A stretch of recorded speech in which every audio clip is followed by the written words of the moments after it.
Good morning, good afternoon, good evening, and good night.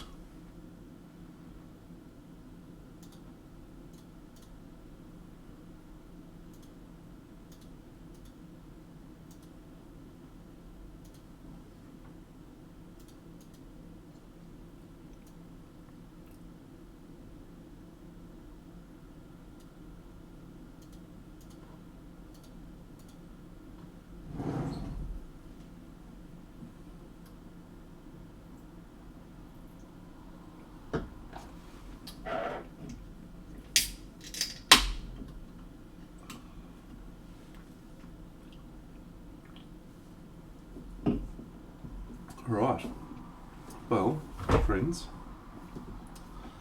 we're continuing to work on this Goblin, which I think we're going to finish today.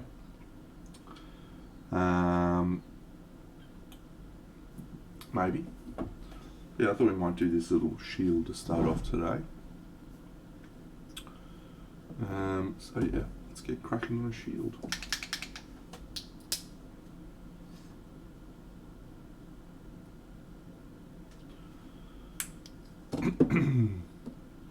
Enjoyed yesterday's episode, or Friday's episode of The Wheel of Time. Setting up for a big finale to the first season. Just not sure that that the show is ever going to be well received by book fans, or at least a section of book fans. I consider myself a book fan, and I've enjoyed it quite a lot. There's a big chunk of book fans that are just going apeshit about the show.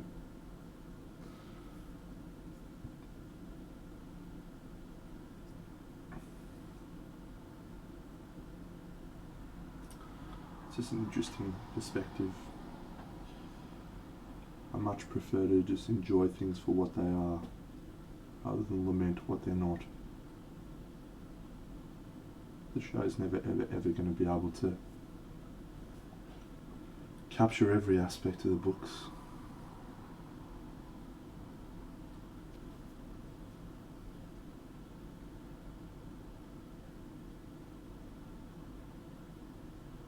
Doesn't mean it can't still be good.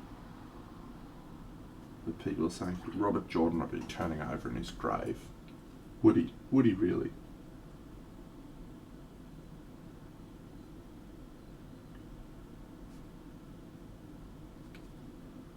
I doubt that somehow.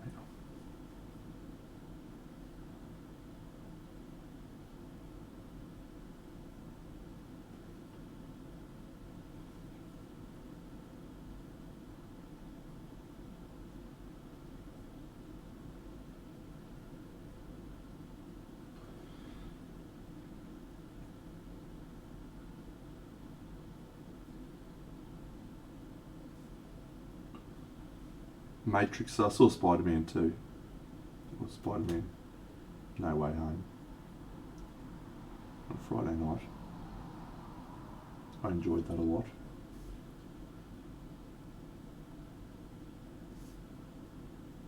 It's a wonderful time right now to be a fan of fantasy, Marvel.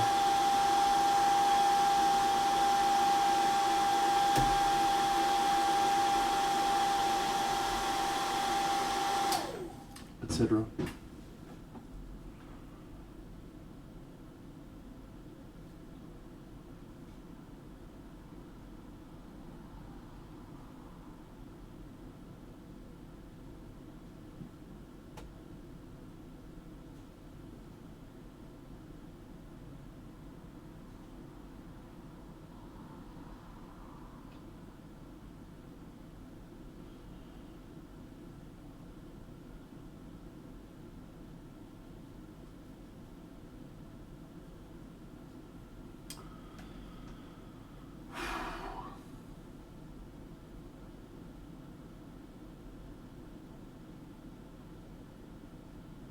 Getting close to Christmas, friends.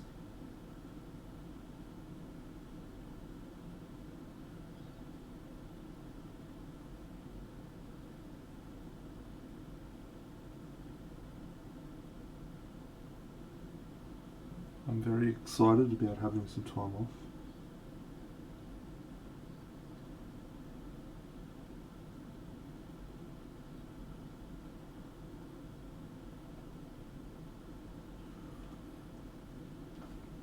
I'm very excited.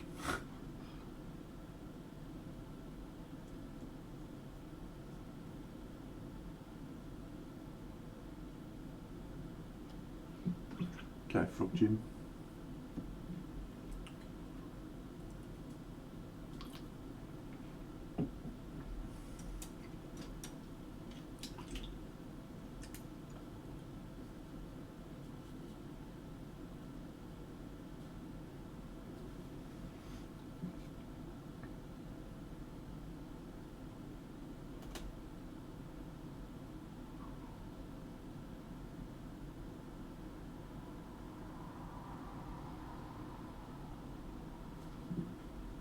Okay, Obakanaba.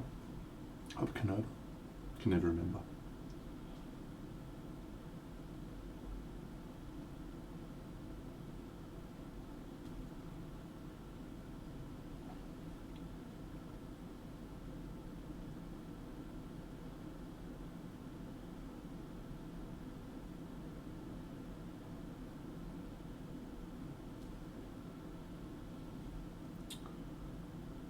So yes, we're just painting a wee little shield.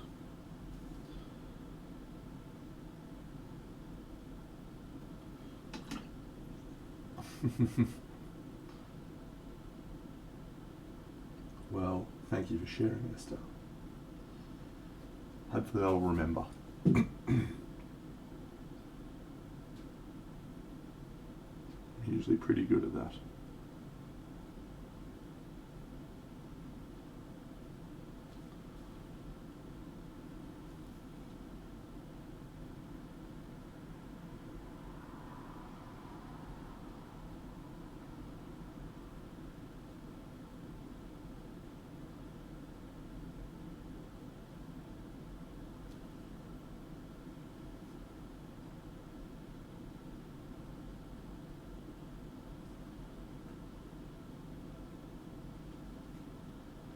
Ah, thanks, champion. Yeah, pretty cool.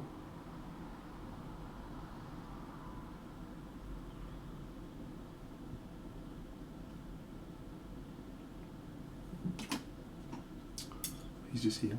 This is his shield. Raw.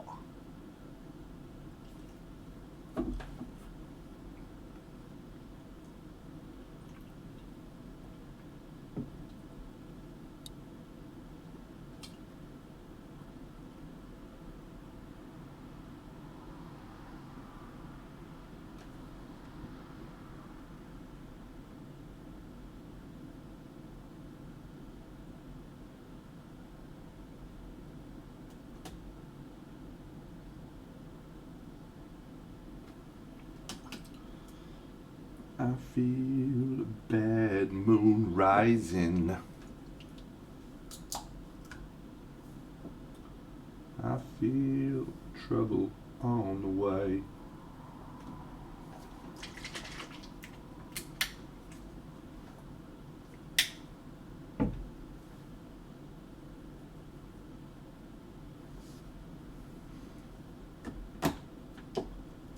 Don't go out tonight. It's bound to take your life. There's a bad moon. Goblin on the way.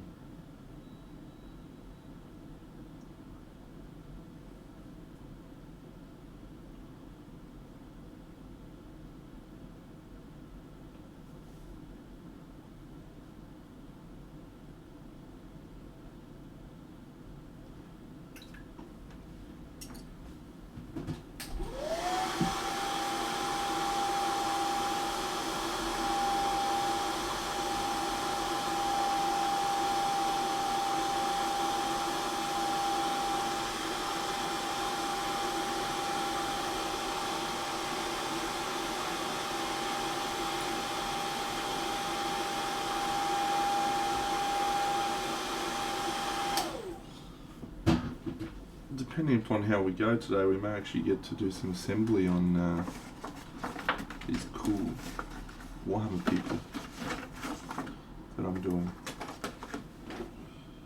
That one's not so cool. I'll do him first. Yeah, there's this dude with rats, witch hunters. Cool. Oof.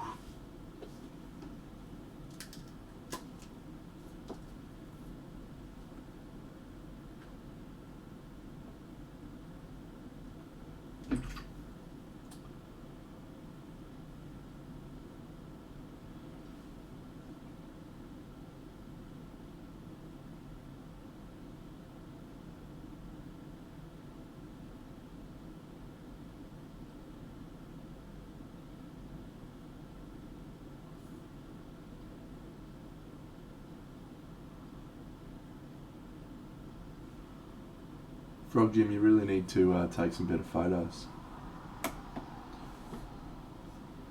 No, still no arm, yeah. I'm disappointed. Hoping it turns up soon. But it is right in the middle of Christmas postage and so forth, so. Yeah. I mean, I could finish them, but I just don't want to, yeah. It's hard enough to try and match colours that I paint because I make shit up, but try and do that after I've finished and varnished and done all sorts of other stuff just feels difficult.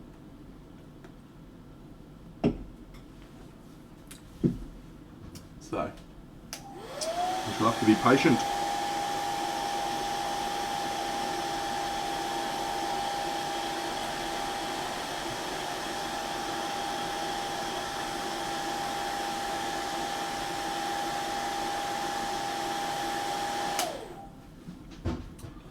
Alrighty.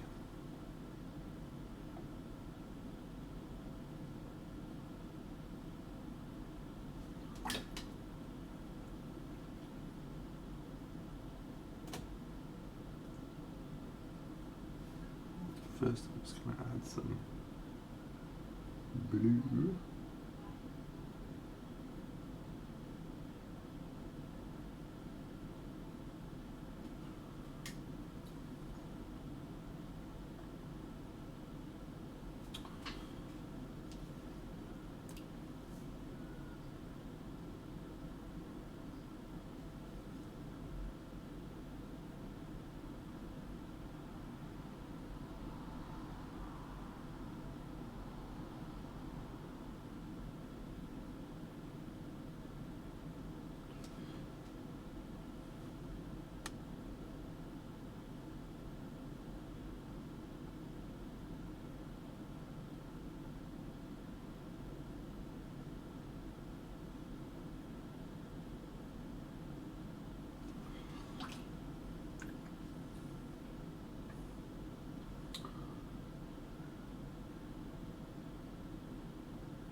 Alrighty.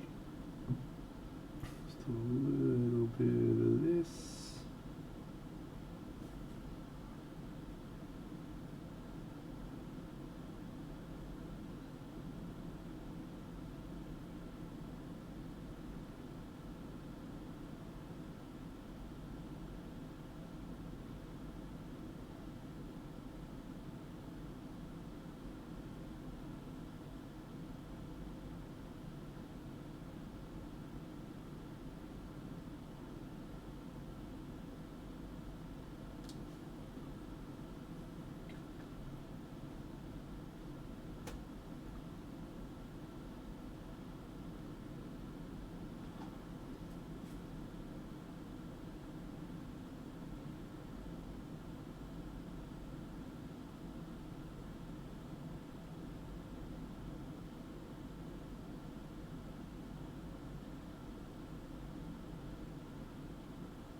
Oh no.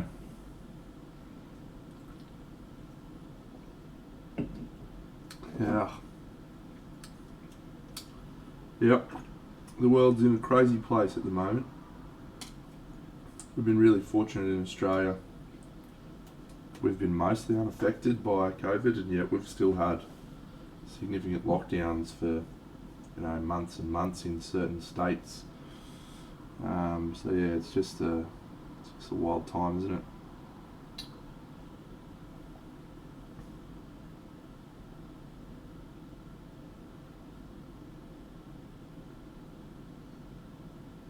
What are the vaccination rates like there, Esther?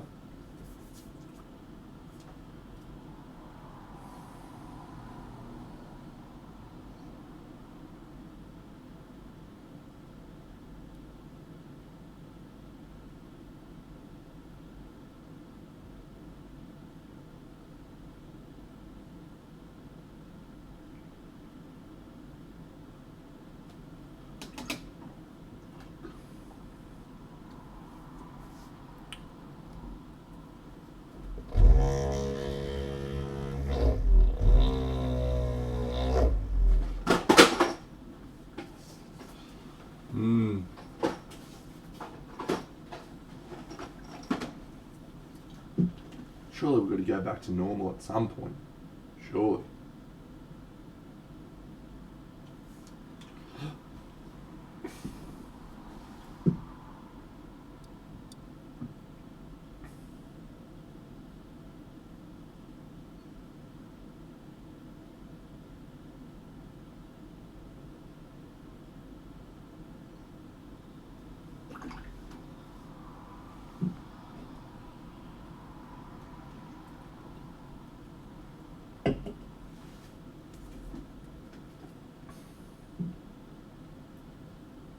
Yeah.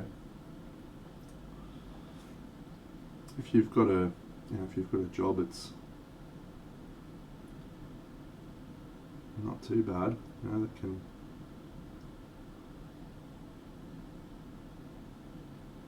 You can still keep doing, but not everyone's in that position.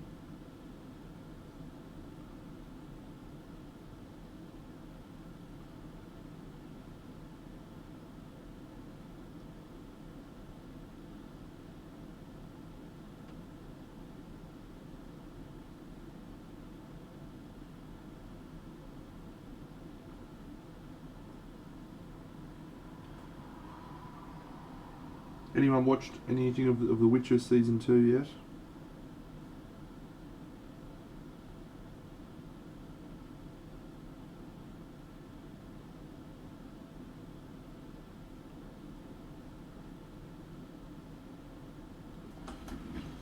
The Witcher. Toss a coin to your Witcher. Oh, valley of plenty. Toss a coin to your Twitcher.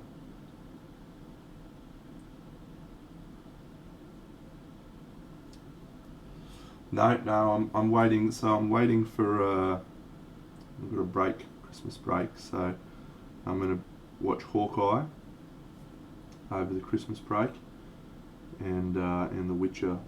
At the moment, I'm planning on finishing Wheel of Time, and then it's Titans season 3. So, Cryo Cheese, you superstar. What's happening? I'm painting a shield, which is probably not that exciting. The shield goes on this guy. Hello, Cryo Cheese, you superstar. What's happening? Let's go have a look here.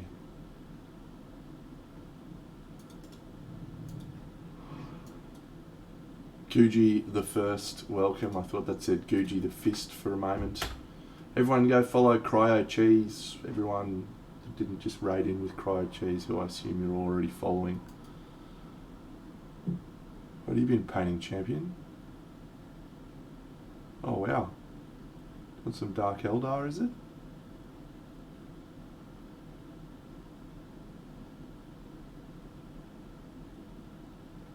Thank you, mate.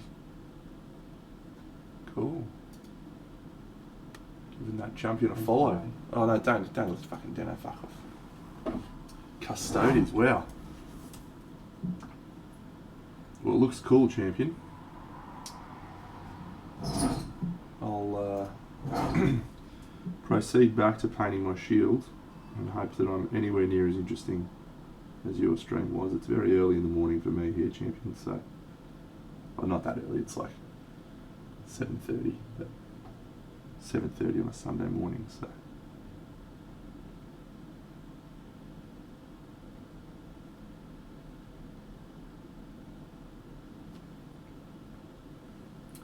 You're welcome, mate.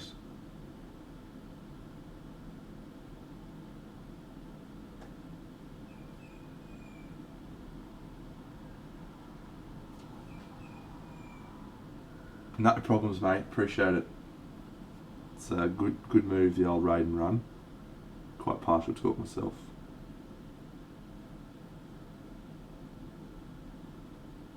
Well, new friends, I am not much of a Warhammer painter these days, but here is the type of thing that I do. I'm going to show you a video. Many people have already seen this video, but I'm going to show it again. This is the type of stuff I do. It's display painting. So bigger figures, 75mm, and all that sort of stuff. So I'd love to know how many times I've played that video this year, eh? It'd be a few. And I'm okay with that. Reset the clock.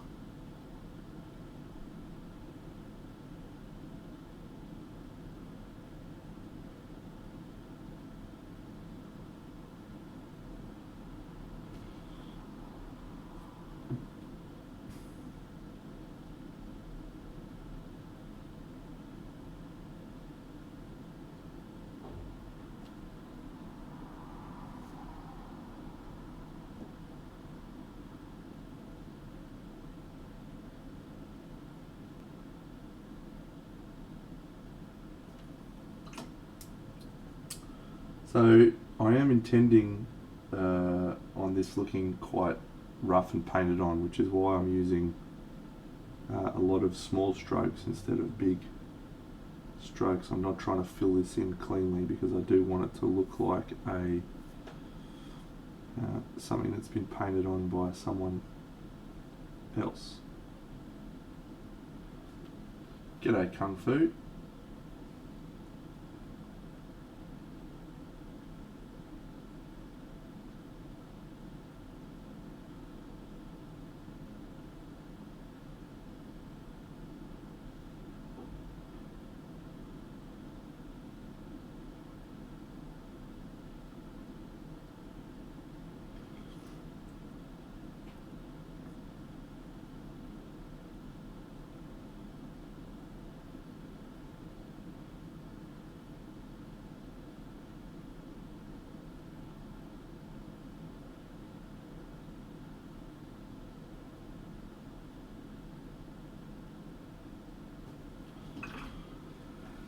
It's good.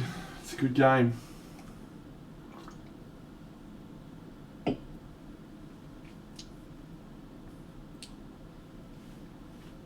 I think we're at I'm at 6 or 7 games of it so far this year, and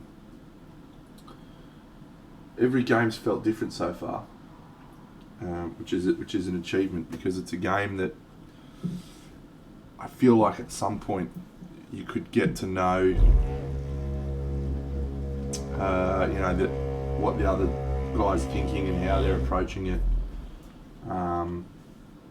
But the beautiful part about that game is that ultimately the most important decision is where's the rebel base, and you can do a variety of options with that. So, but yeah, I do think at some point the game would probably feel a little bit similar, but I haven't experienced that yet.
Yeah, shield for the Goblin. Yep.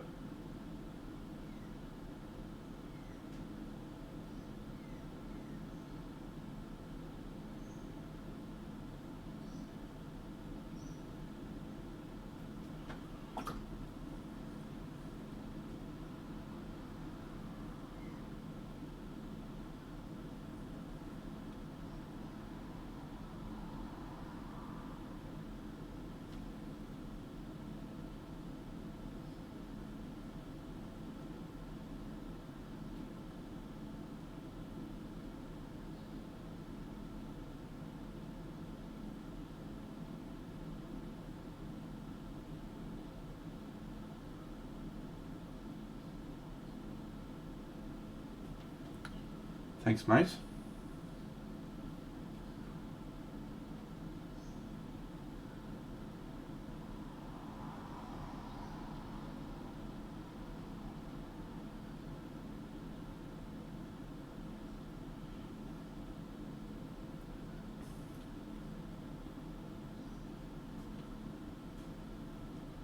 Probably not.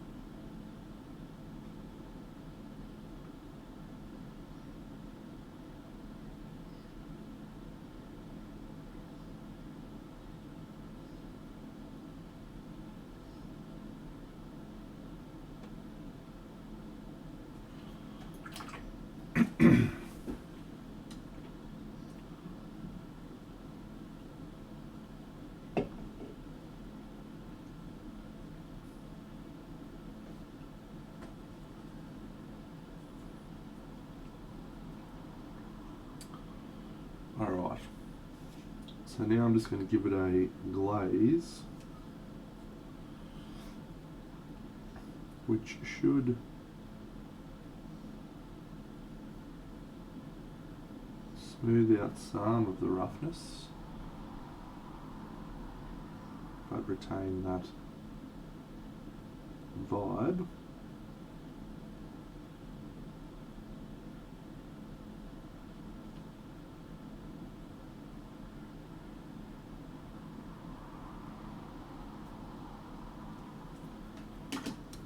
And then the contrast paints. Huzzah!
Haha.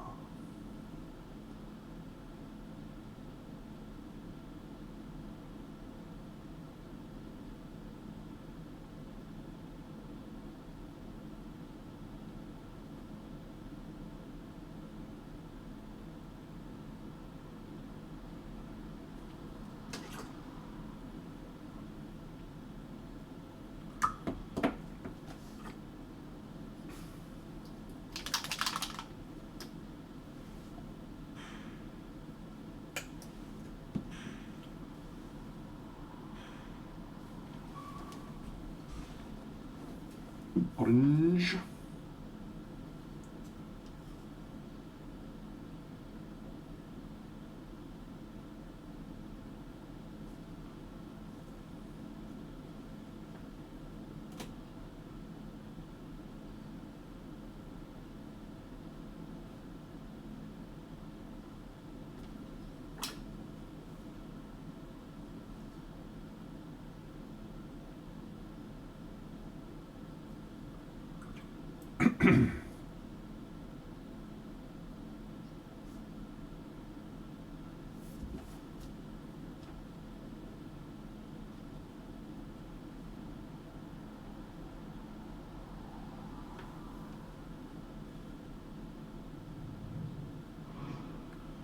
Wise Man 1966, thanks mate.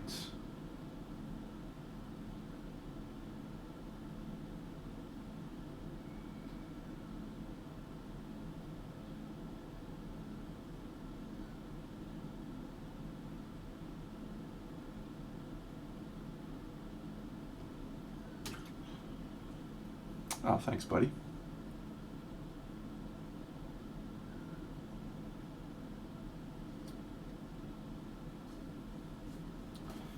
Yeah, I'm thinking about toning the red nose down slightly. Slightly.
Alright, a little bit of Monica in my life, a little bit of Jessica by my side, a little bit of Rita's all I need, a little bit of Tina's all I see, a little bit of Sandra in the sun, a little bit of Mary all night long.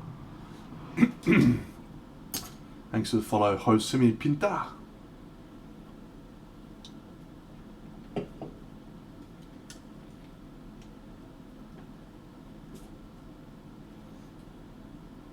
I think pinta means paint.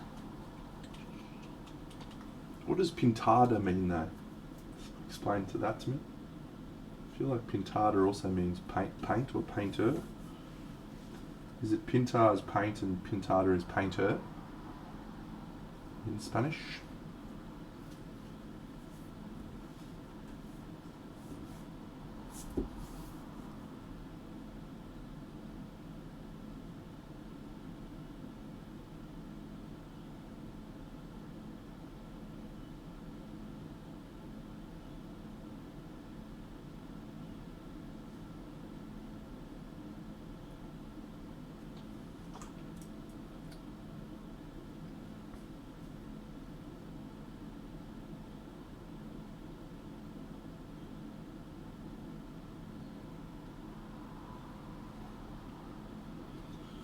Alright, I think I've done enough of this that I can glue it to the dude now, so let's do so that we can assess the piece as a whole. Because I feel like when I put it beside just before, everything was looking like a different palette. So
All right.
Alright, so we definitely just need to create some red light on this shield. That's the first issue.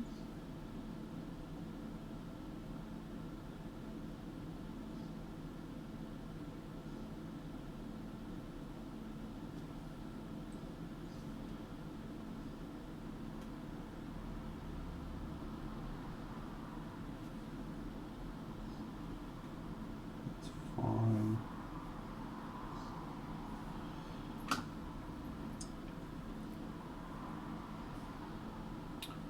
Alright, let's do some shield.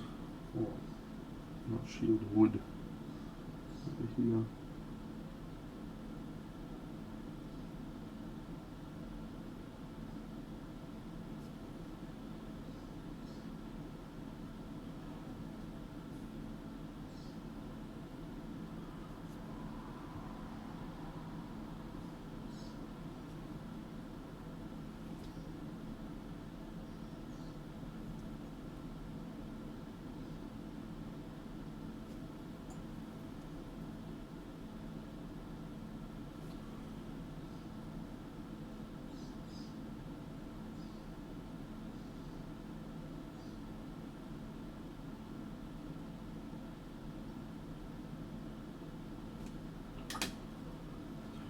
Cool.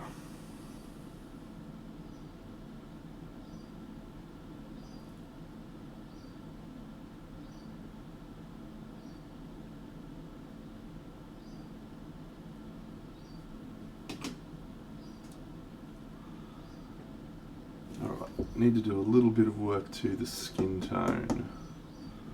Let's try. Just a bit.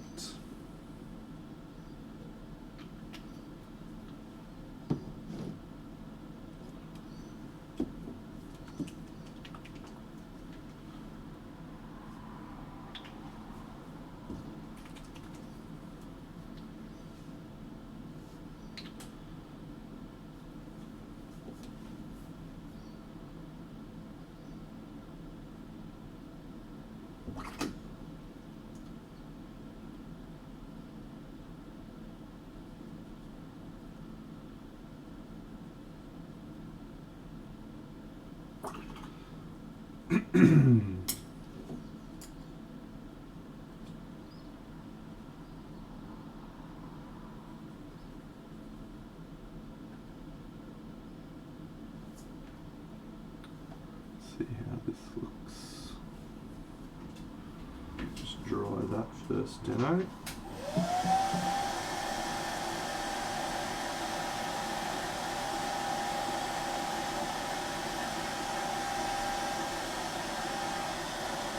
Not to fall in love with a girl like you. You can run, you can hide. You and me are gonna touch the sky.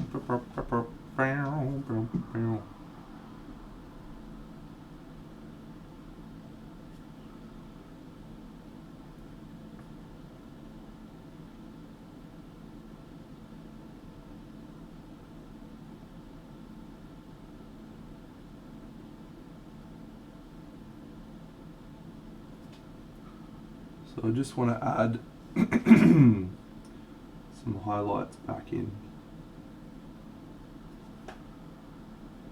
Just lost a little bit of the highlighting.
Yes, if you're new to my stream, Sunday morning streams tend to be pretty quiet for me.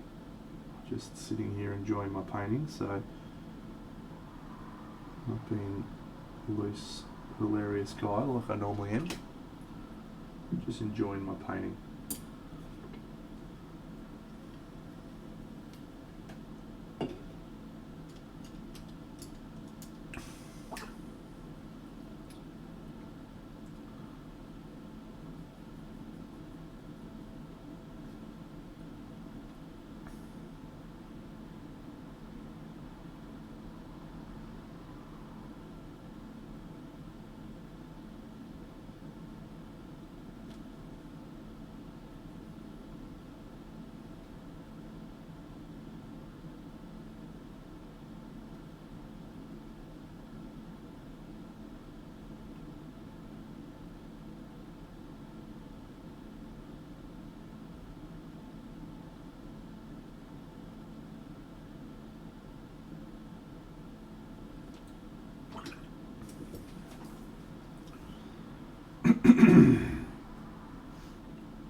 Oh mate, you know what my dad always said?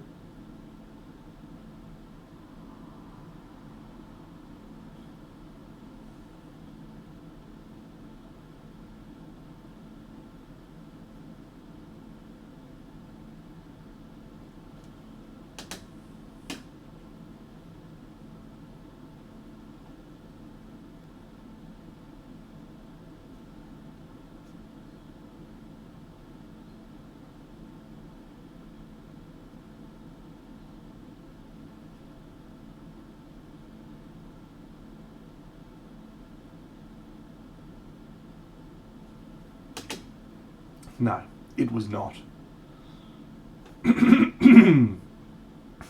First of all, because we lived in a one-story apartment house.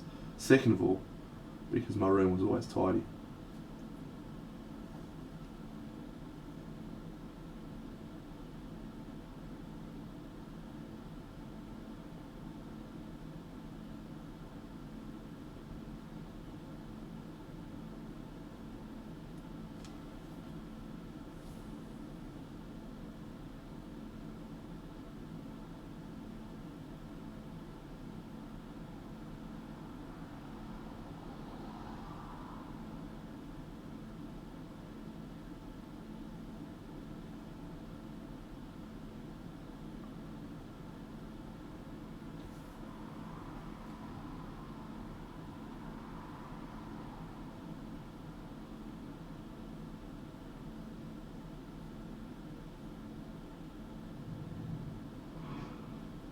Abtos, thanks buddy.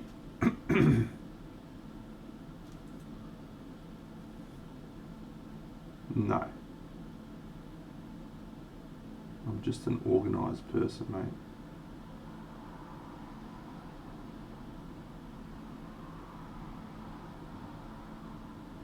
In my brain.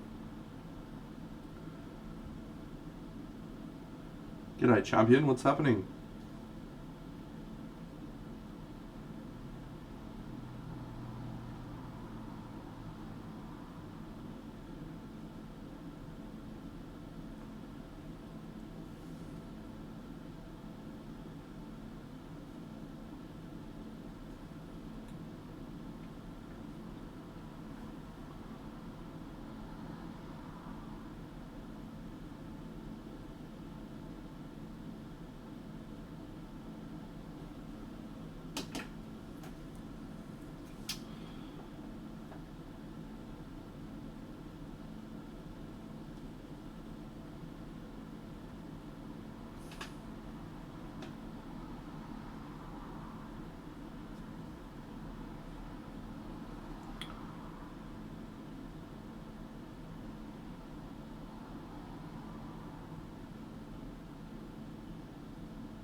Oh, the booster.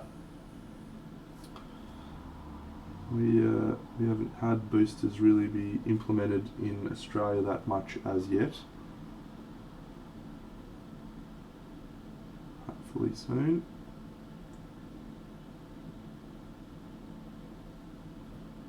So life can start getting back to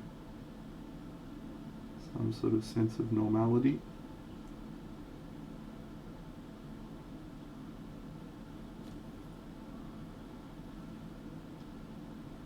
What'd you get, Kung Fu?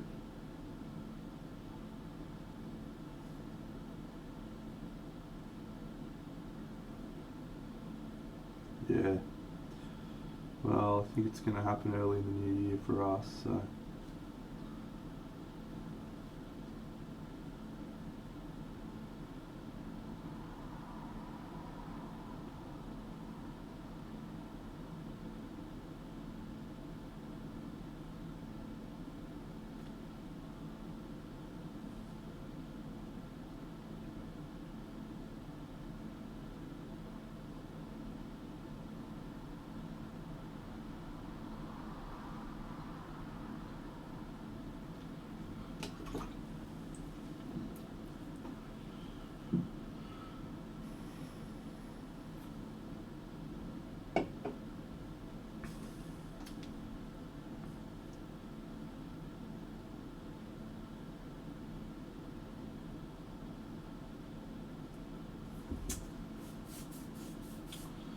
Hmm.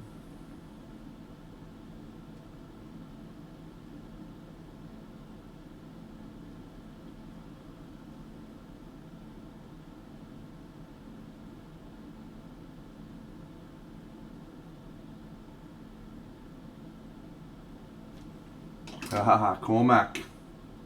I've painted him. It's a great figure. Sensational figure. 10 out of 10 would recommend.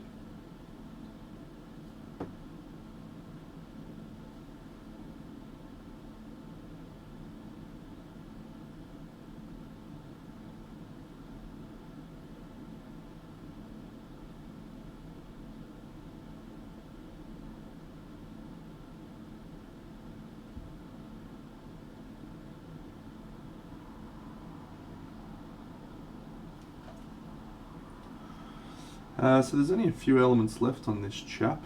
We need to do something about the shirt bit here. And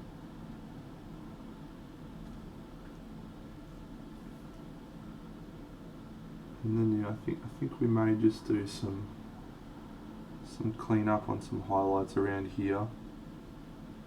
I'm not really happy with the bronze elements, but yeah. And then this little idiot up the top,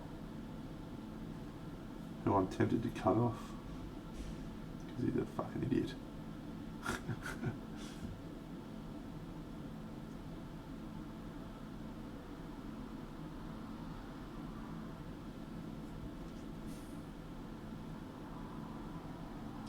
They're sending you guys back into lockdown, are they?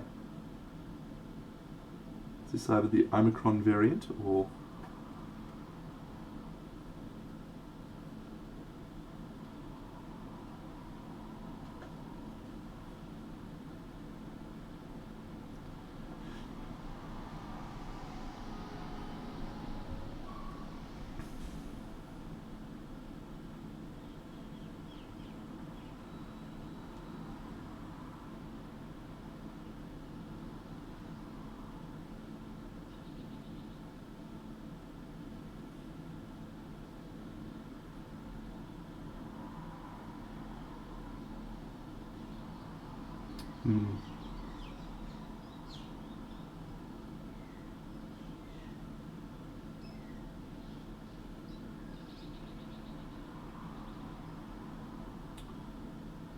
Yeah, I'm not in much of a position to judge those decisions. I don't have enough information available based on a whole variety of factors. But personally, I would be upset if we went into lockdown. Again, if that was our approach for the third year on the hop. But hey, it is what it is. It isn't.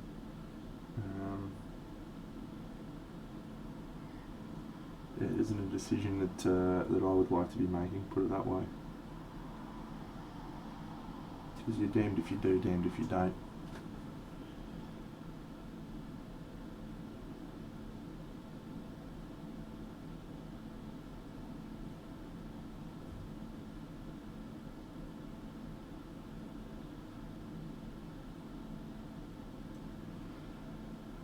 I'm just going to try and follow my golden rule.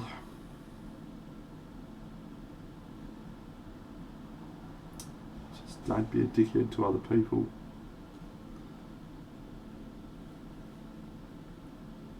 And do my best.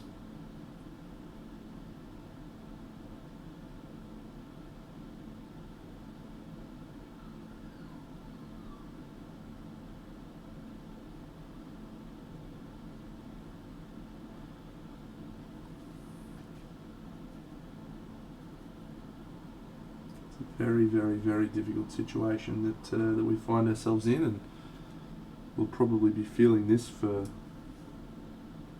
many years to come. Especially the younger generation who have been growing up and schooling in this. That's tough.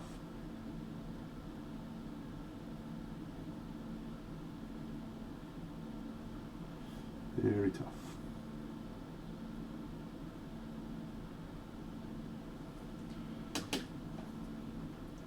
But on the plus side, it's given us an appreciation for different ways of working, different ways of connecting as human beings.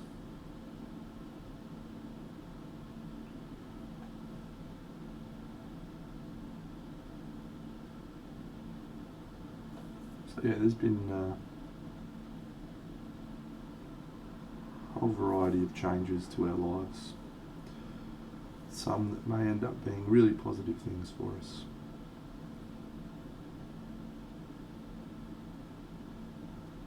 He says, hopefully.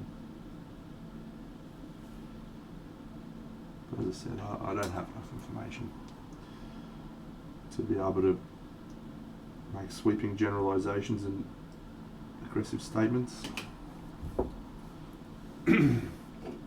Yeah.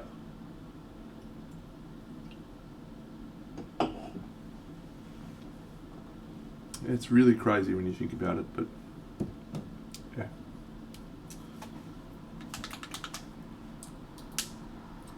Let's just try and be kind to other people.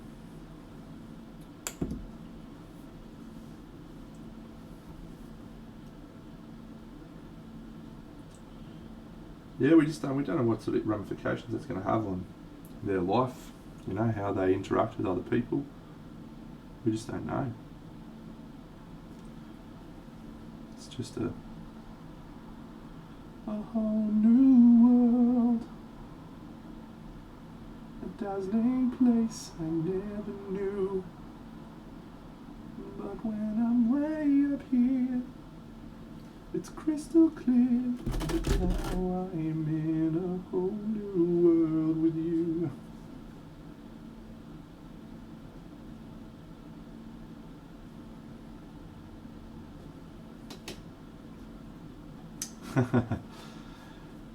Yes. My pile of shame is going well. It's actually grown a lot in the last few months, but I feel good about it.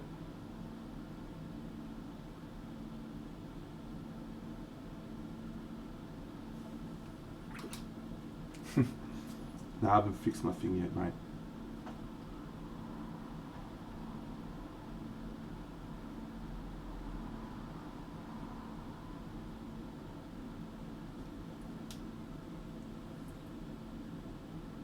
Oh, that's great.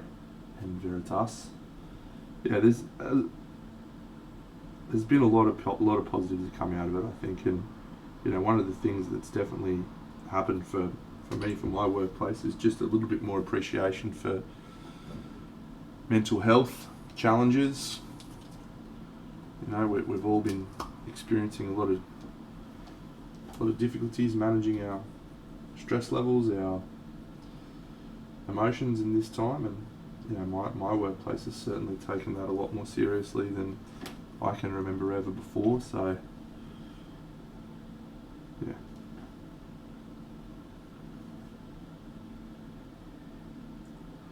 Well, all I know is that everyone is planning on blowing a whole shit ton of points on my last stream of the year, so that I am singing pretty much the entire time.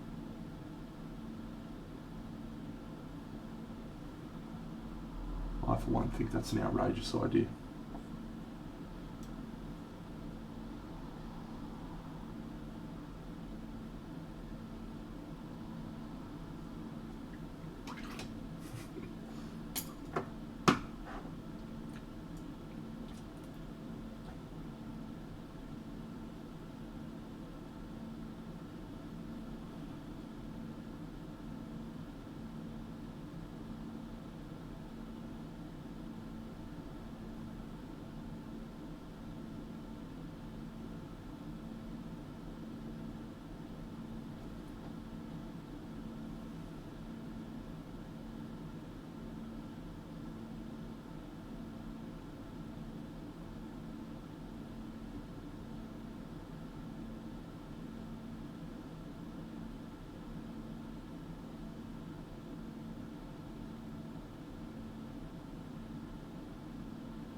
can probably only do about 2 or 3 carols. Noel, Noel, Noel, Noel, born is the King of Israel.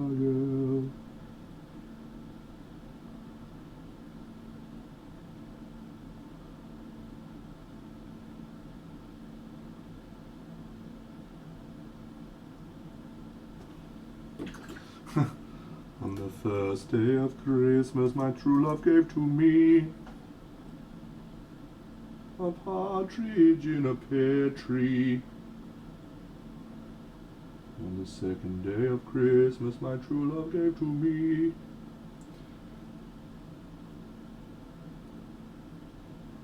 I don't remember. I know it's 5 golden rings for 5, 4 calling birds, 3 French hens, 2 turtle doves. There you go. And a partridge in a pear tree. Wonder if I could get all of them.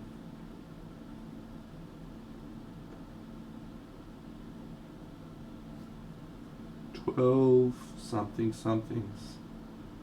11 ladies dancing. 10 lords are leaping. 9. And one of them's 9 ladies dancing.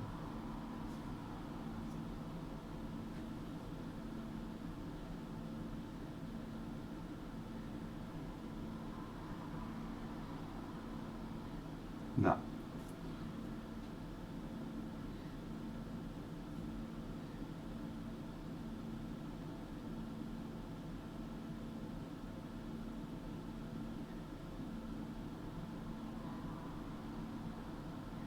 So one of them's geese are laying.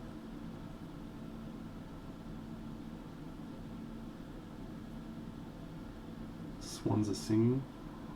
No, no clue.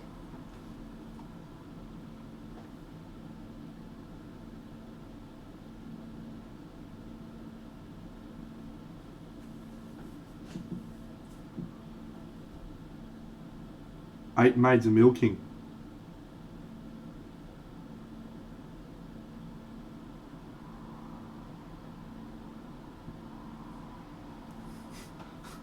No, I've never once called myself a true carol singer. You did. So you can suck it, Trebek. Suck it long and suck it good.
So I really enjoyed Spider-Man, the new one. But I just want to make this caveat, and if you haven't seen it, I'm not going to spoil anything, so you can continue listening. The only things I will spoil is things that have been revealed in the trailer. It's wonderful to have villains from the previous Spider-Man films involved in the movie, and it really landed extremely well. No spoilers, don't worry.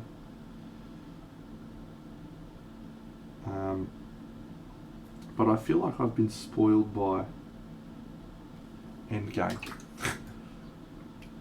because every film now in the Marvel Cinematic Universe, it almost has to hit those emotional highs of Endgame for me to be like, oh yeah, oh. And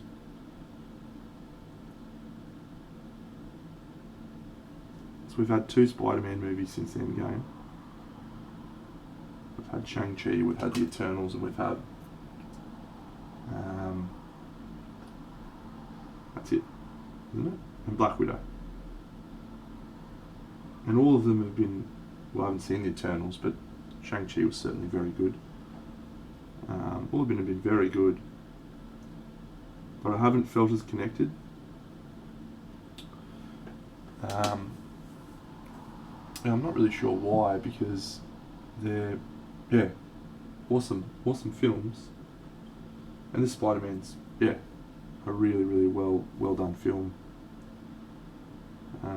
Ties in a number of cool characters and storylines from previous movies.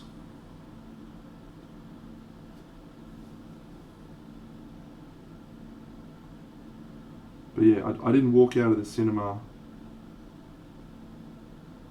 with the same emotional punch in the guts as I got from Endgame.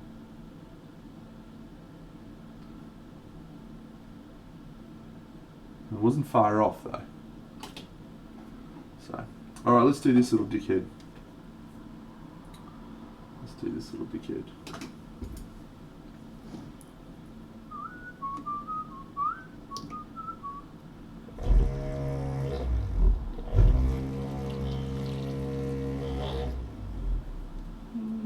Ladies dancing 8, maids are milking 7, swans are singing 6, geese are laying 5 golden rings. G'day, Conrad.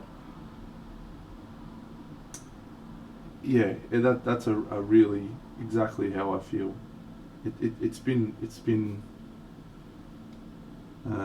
years now, and I reckon I could still watch that film and get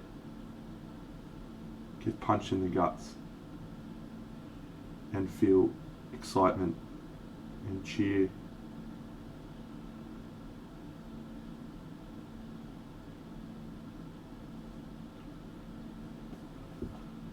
And yeah, I mean the second Spider-Man movie that came out not long after it, with Mysterio, was an awesome film. Really cool, but I didn't. I didn't feel as and then look, it's hard for any movie in that universe now to go and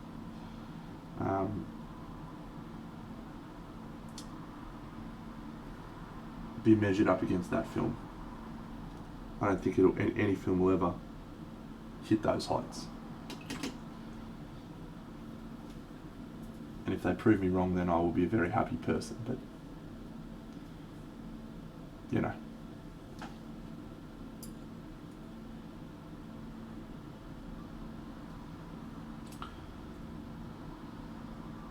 But I am still interested to watch, so from that perspective, they're doing something right. That's an interesting question. I don't know. I think no,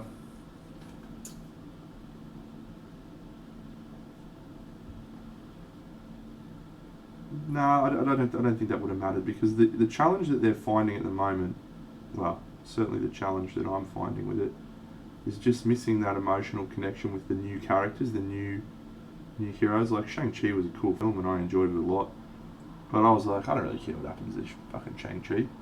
Who the fuck's this guy? Fucking Awkwafina, get shit done. Like it wasn't a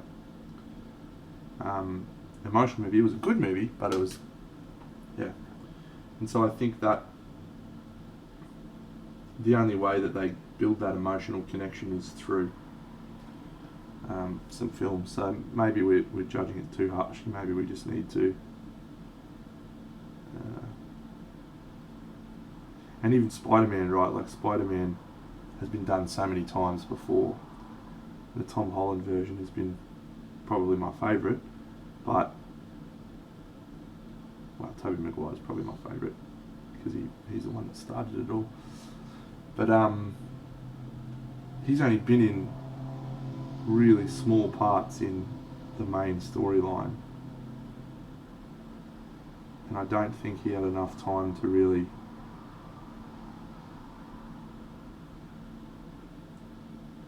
connect emotionally. I'm not sure.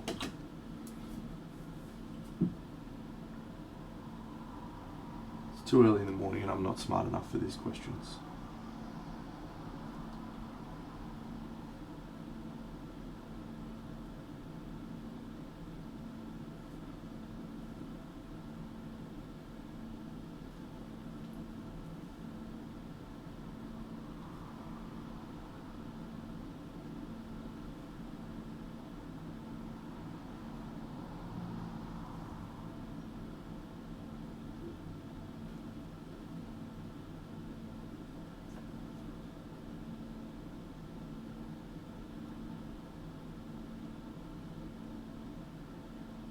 I'll be interested to see how I feel. I'll be interested to see how I feel after another 4 or 5 films get released. You know, following Shang-Chi, following Spider-Man, Doctor Strange.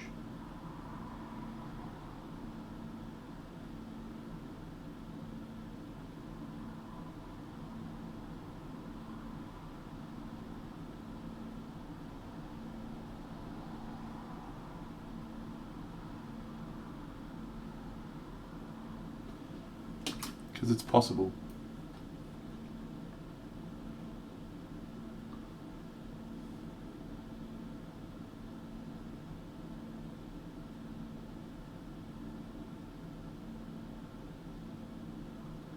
That lightning can strike twice. That's a good point too. Like, does it become inaccessible for new watchers of the shows? You'd almost have to wonder if they reach a point where they just go, yep. If you haven't watched the previous 11 films, do you just write those people off? I mean, Endgame was almost like that, wasn't it?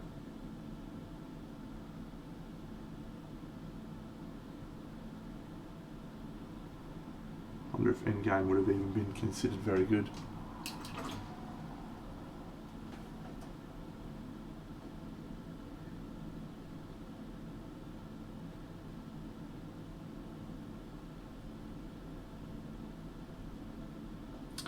Just don't know.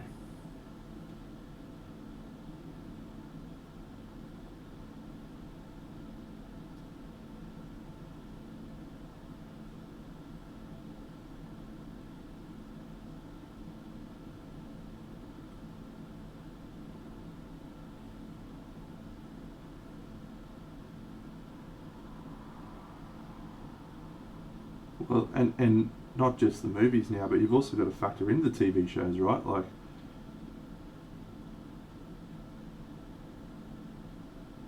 I know the Hawkeye show's almost concluded. It concludes the same time as Wheel of Time. I haven't watched any of it, but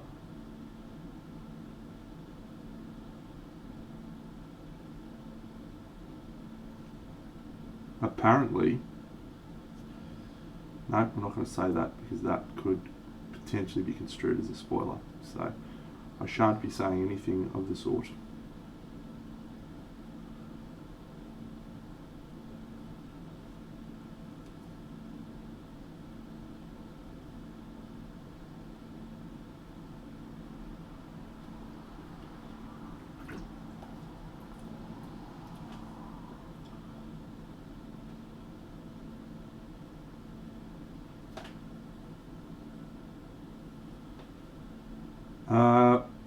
Well, I know that WandaVision absolutely has had an impact on the canon.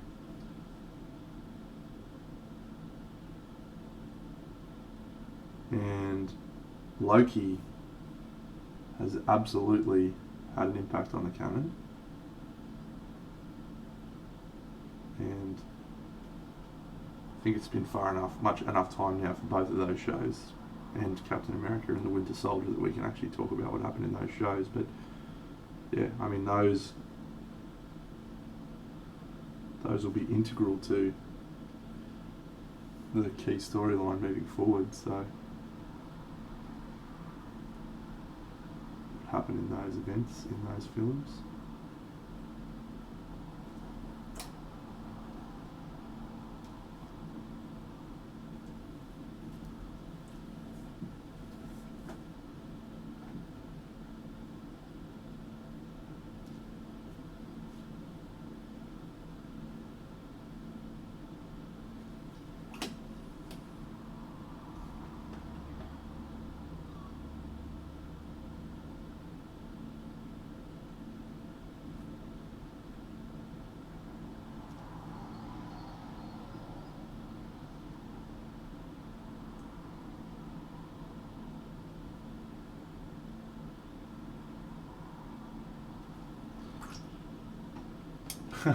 Pretty much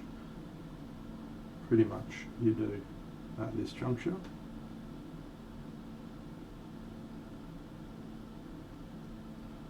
I imagine if they start their films with previously on the Marvel Cinematic Universe. They might have to soon.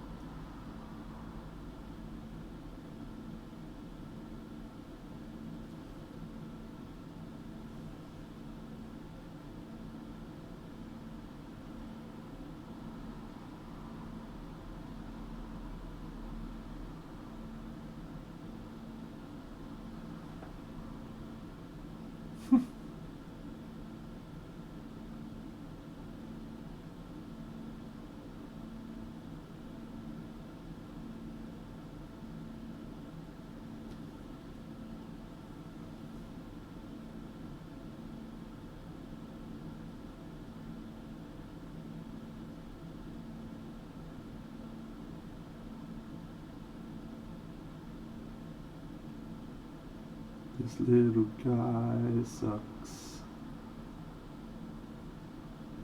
No, he doesn't suck. I just don't want little guys on my angry goblins, Lucas. Stop putting little dudes on my goblins, mate. Look how angry and mean this guy is, and now you've got this little happy dude like, hello, I am here, yes, look at me. Just a little happy goblin.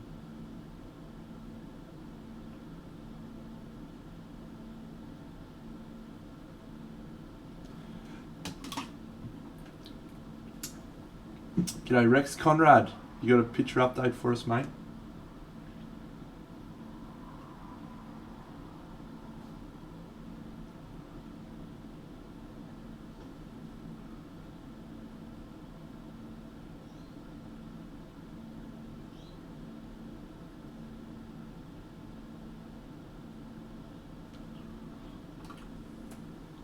Cool.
You do have to do a layer of varnish afterwards, mate, but it doesn't mess it up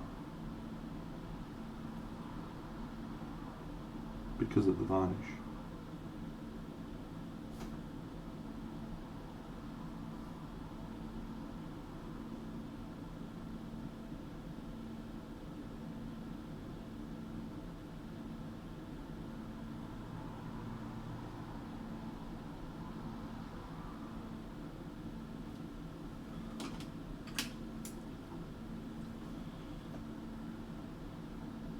Mm.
That's what I like about my versions of the salt weathering that I use, but it does just create something that you can't really replicate with a brush unless you're extremely good, which I'm not. Just having natural variation, natural tones. Ugh, what are you doing there, Deno? Okay, now.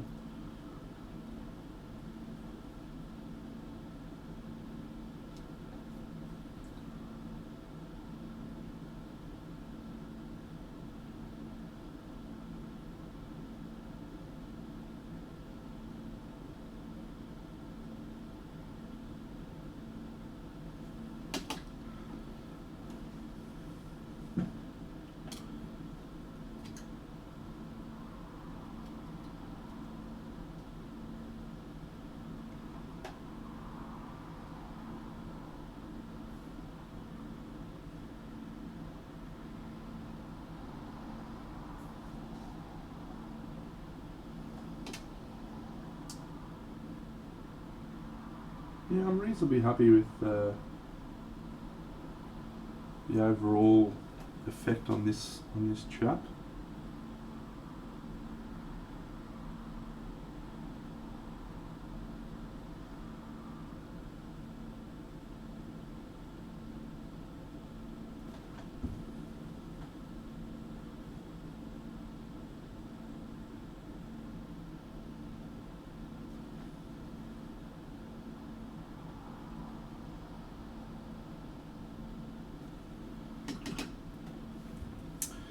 Yeah, I'm cutting it back a little.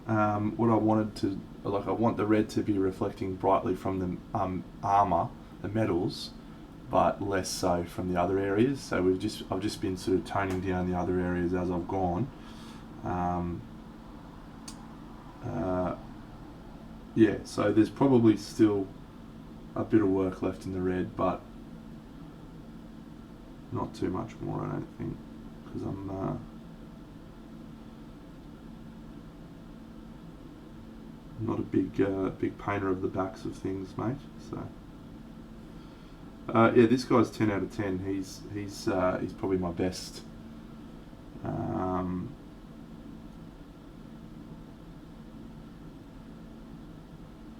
The best one of the Lucases I've painted this year.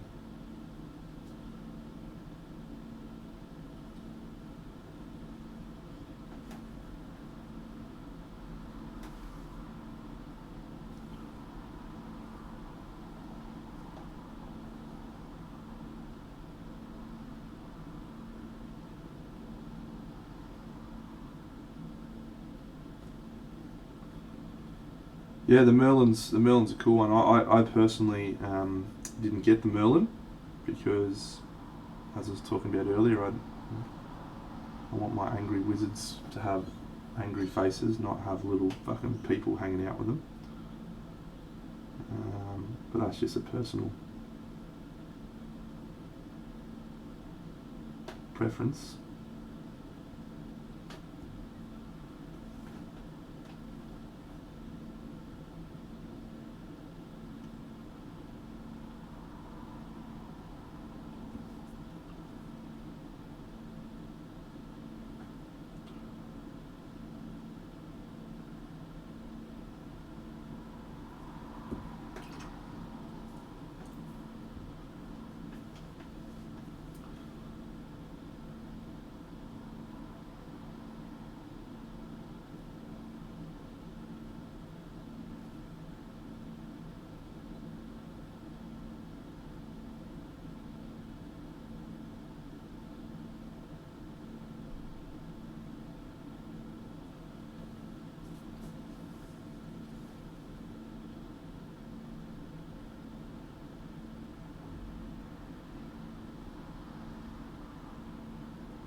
All the girls say I'm pretty fly for a white guy. Boom, boom, boom, boom, boom.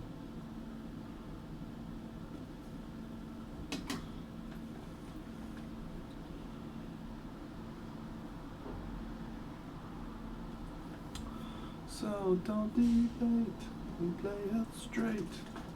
You know you can always go on Ricky Lake. Gotta play that field and keep it real. You know way, so if you don't, just overcompensate. Hello, Cooch. The world loves wannabes out.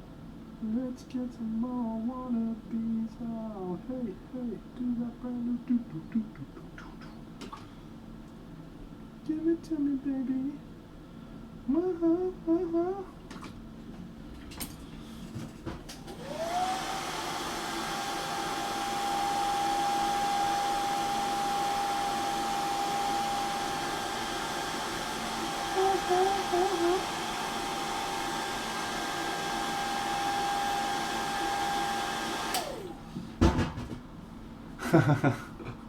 Yes, he does.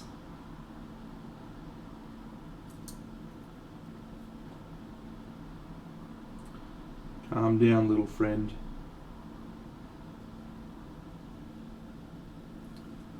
Calm down.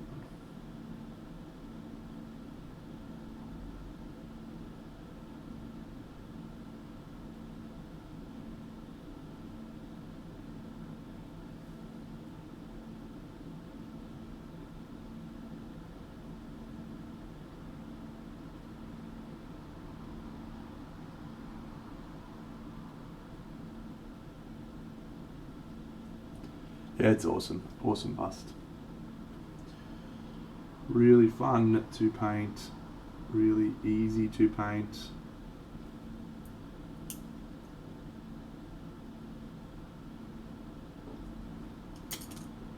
Ten out of 10 wood bang.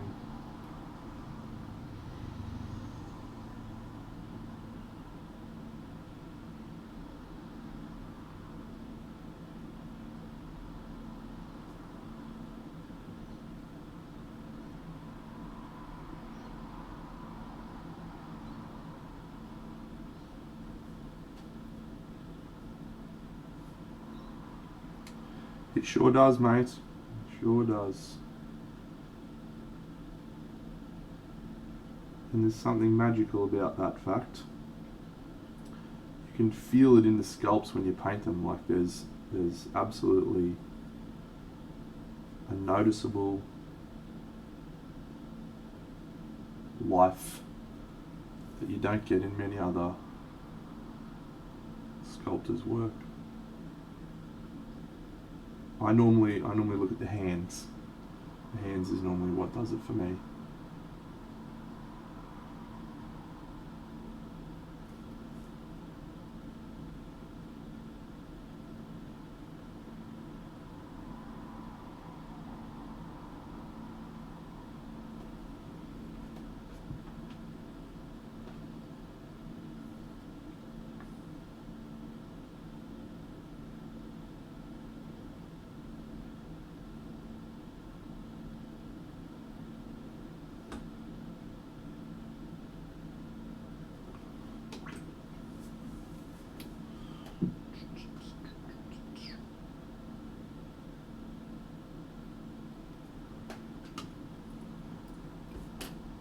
Yep, it genuinely does feel more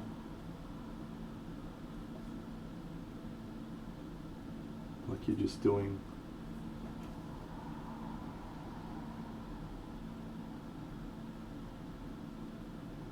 something that's alive. I feel like it is the inconsistencies, the actual physical flaws is what gives it the difference, is what makes it feel alive. Just little tiny, micro abrasions, micro textures that are just not present in a digital.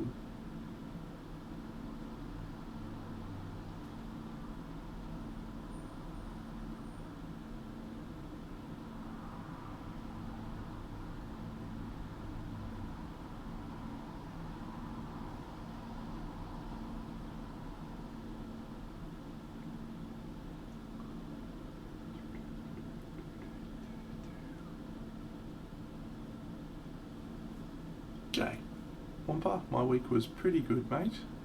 Pretty good.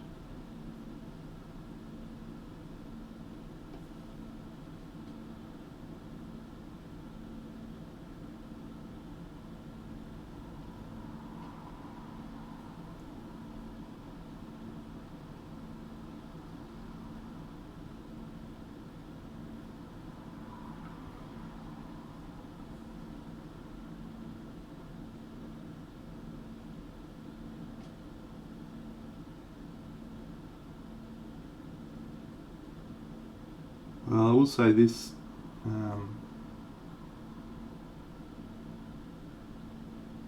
find digitally sculpted hair much better to paint than those shitty bad strands. You know how some sculptors just do like big chunky strands? Don't love that. But Lucas absolutely nails hair. You just paint a beard on a dwarf sculpted by Lucas and you'll just understand how painting hair should be done.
Alright, I'm going to do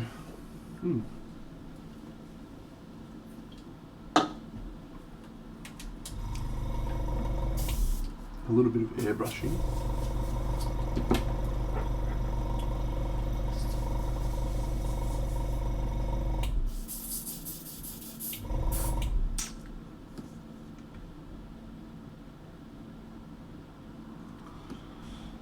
you're going to start with contrast paint. I'm going to use a white claw. What's a white claw? Is that a type of goblin?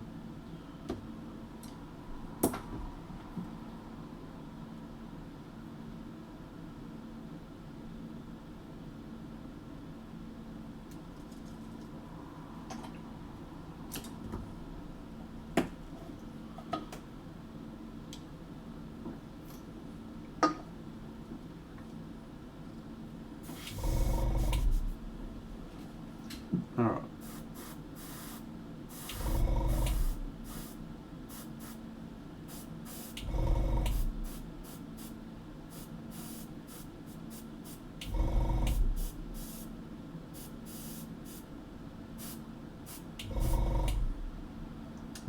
No. It's a Monster energy drink, my friend.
Yeah, it is.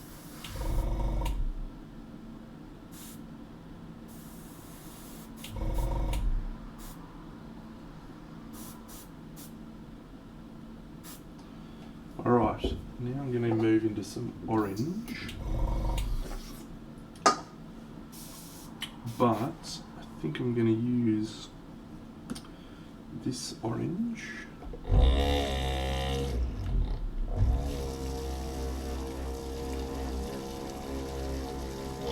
It is called Orange Fire. And it is a Model Air colour.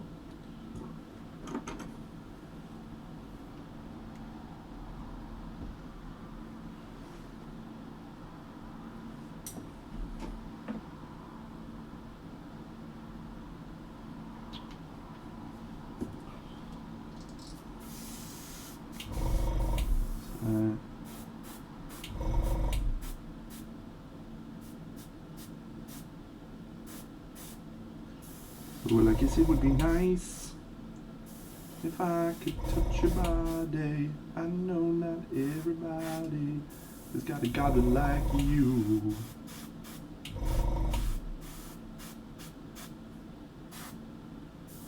And so I gotta think twice before you put my heart away.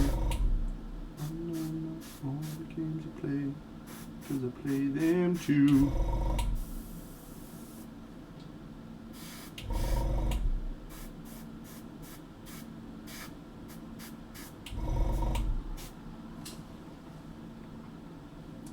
Oh, but I need some time off of that emotion. Alright. Trying to bring my heart back on the floor. Ooh, baby, I reconsider my foolish notion. Bit of Achillean green.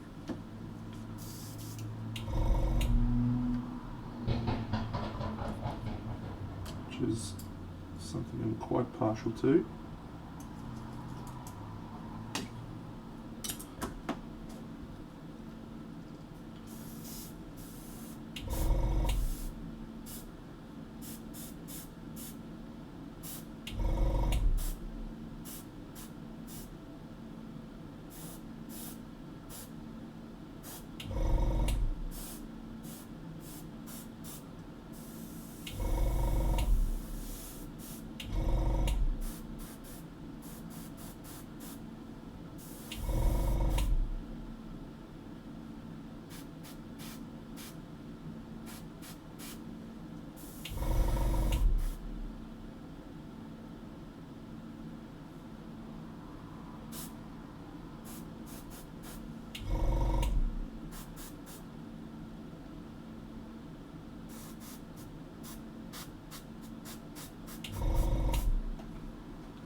Just need to do a matte varnish now, and then we will be in the home stretch.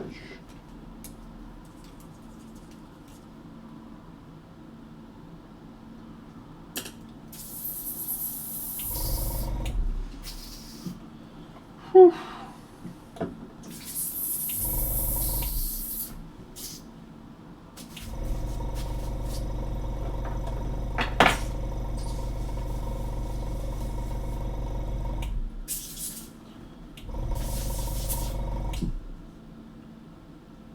Oh no, I'm out of my special airbrush mixture.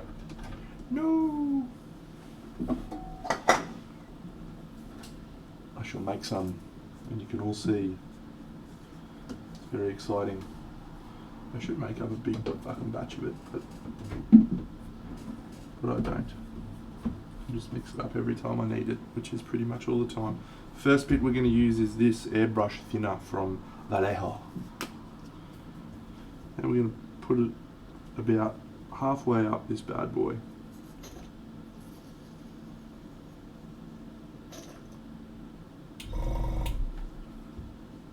Yeah, monster for the electrolytes. Then we're going to go water for the rest.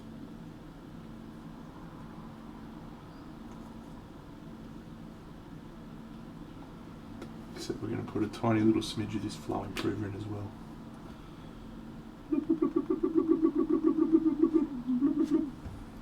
That's it. That is it. Why those three things? Look, friends, I can't really explain it to you. I've tried just flow improver, I've tried just thinner, and I've tried just water, and a variety of different mixtures, and it hasn't ever worked for me as well as this.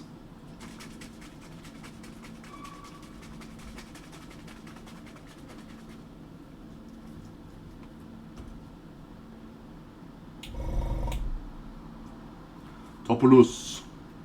Yeah. Does that wolf chick get a gold on P&P, mate? Must be close.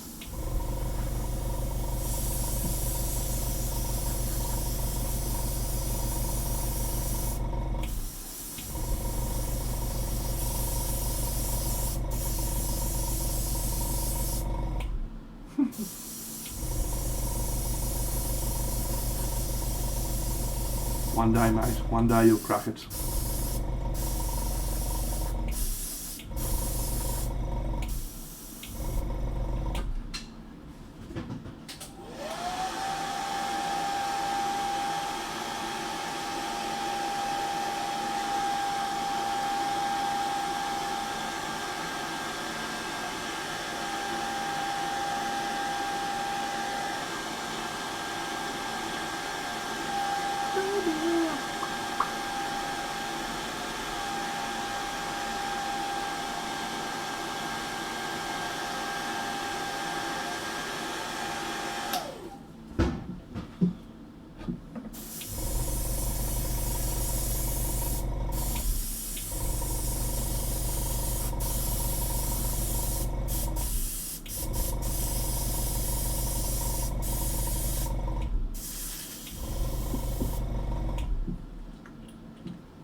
It's heavily diluted, Cujo. It's heavily diluted, mate. It's about 1 part varnish to 3-4 parts thinner. I had 5 drops of varnish in there.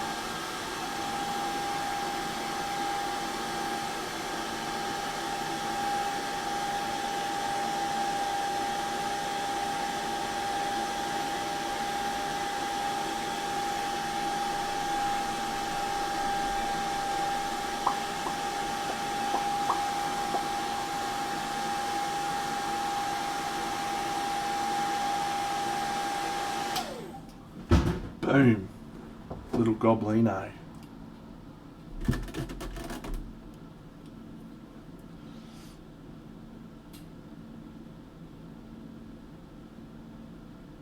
Alright, so final stages now. Let's get out some off-white.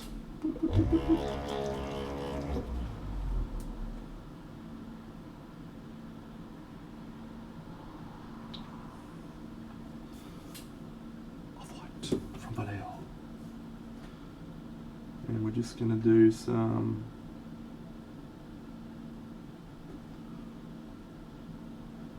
Xtopoulos.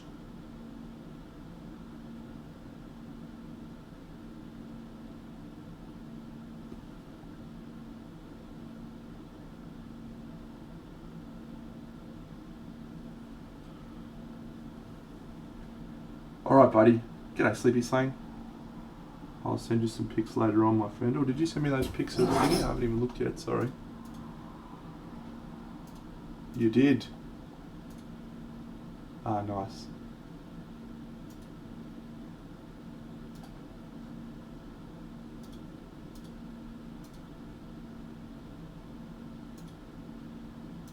Yeah, this is Conrad's Hush friend, so... Yeah, nice.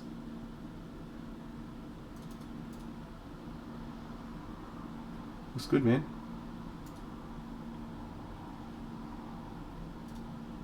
I like it a lot.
I haven't thought too much about the Cyberpunk diorama.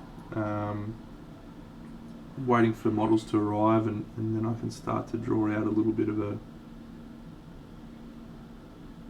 plan. But I'll probably stick with Colwell's magenta blue palette.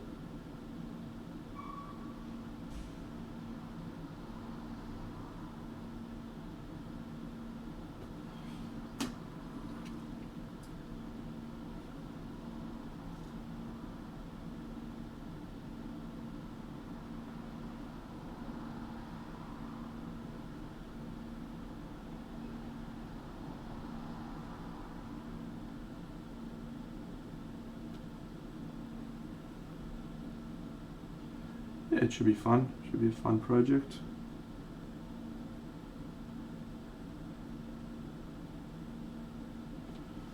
You know, it's a little way off, so not getting too excited about it.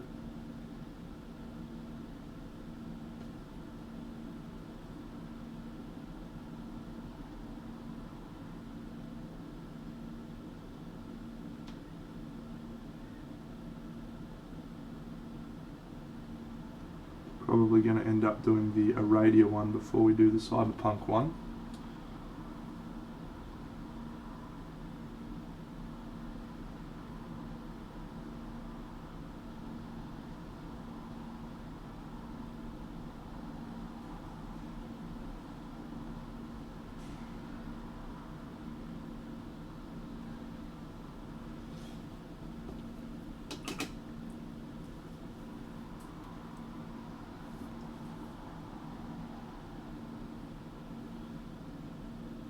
Thanks, Pointy Paints. Aradia is the Ultima Thule, the Romans versus Hyperborea.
Boo, boo, boo, boo. A foolish notion. Booyah.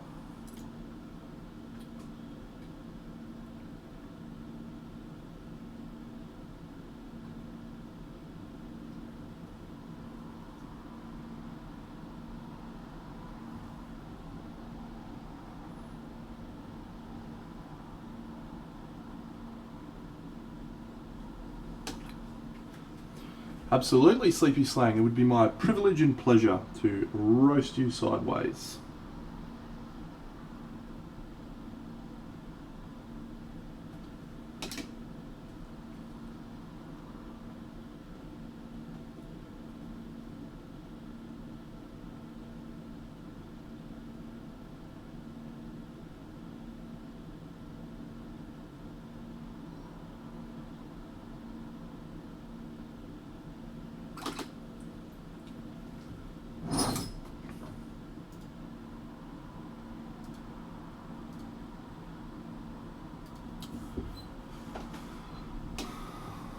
All right.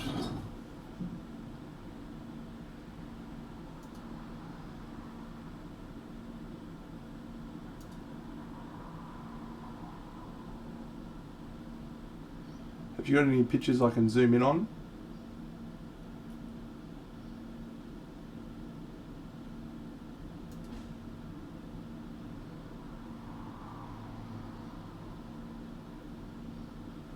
Control plus to zoom. Oh, cool. Fuck, you learn something new every day. On your Wampa.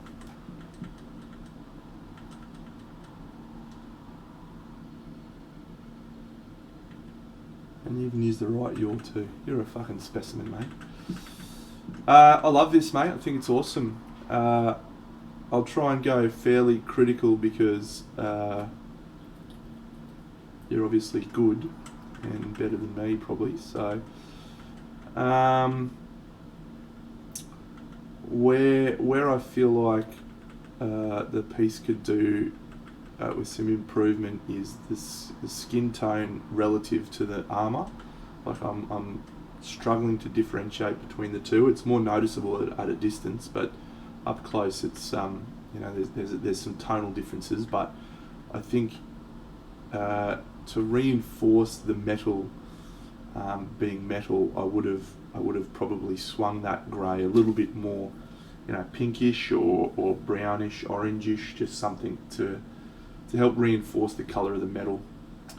I particularly like the verdigris and rusty effects. How'd you do that? How'd you do it? Tell me, you fucker.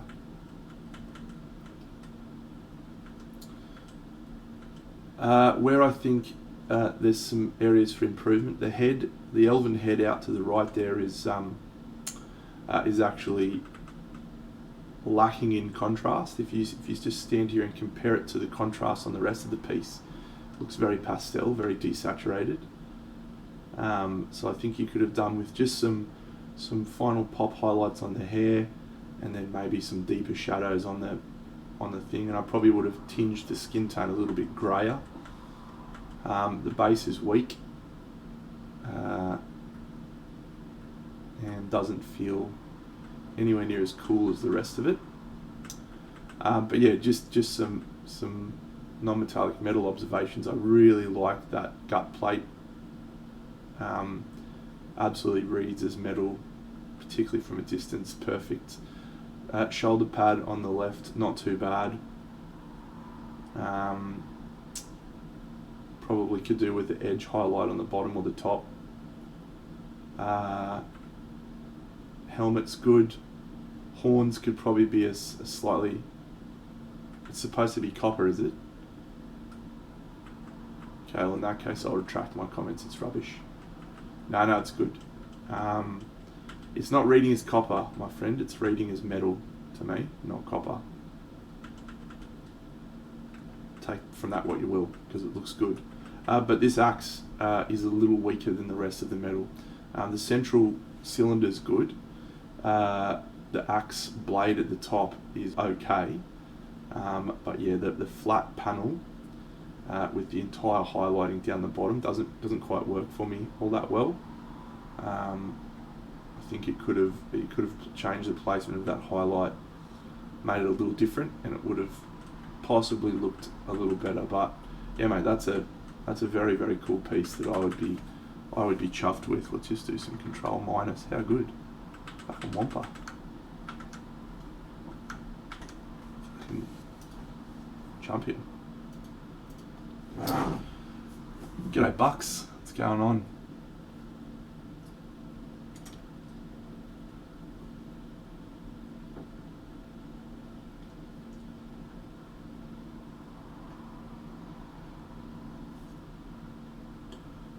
Thank you for sharing with me, my friend. Lulu Mandacool, welcome. Wow. Fucking lockdown ends and all of a sudden the loose cannon comes back.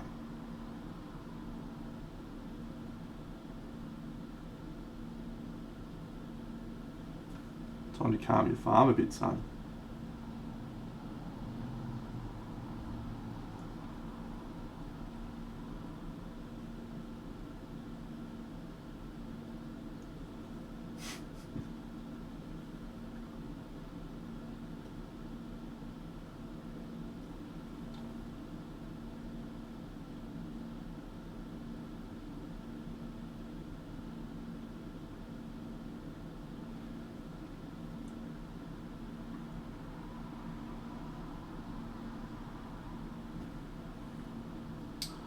Oh, I may do a very special little reveal for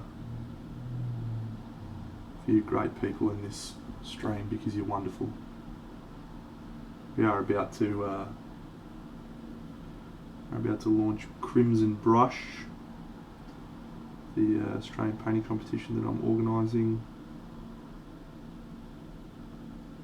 very soon. Only 6 weeks away, or less now. Oh, it just looks good, man. Yeah, it just looked really cool. It was a cool effect. Blood for the Blood God's probably the key piece I was missing there. But yeah, for non-metallic metal, that reads really nicely.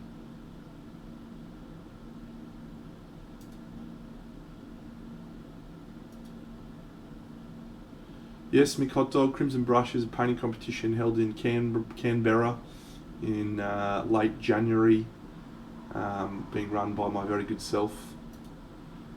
Here's the sneak peek with that. Colwell, the king, the best painter in Australia. What a legend.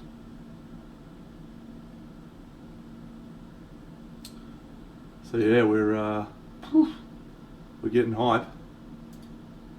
Yeah, about 6 weeks away now. So we sold 24 entries so far, Bucks.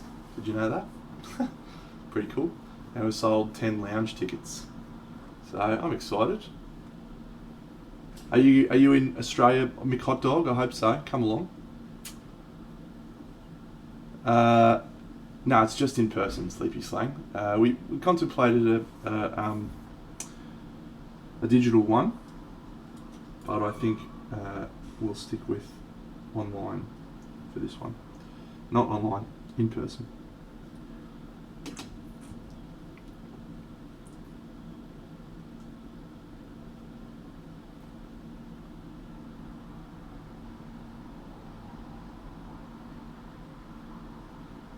Ah, okay.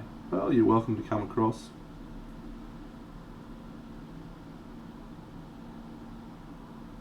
Actually, you're probably not welcome. But I misinterpreted your statement too far away there. I thought you meant the event was too far away. But what you meant was the event was too far away physically from where you lived. So I caught up in the end, mate. I got there in the end.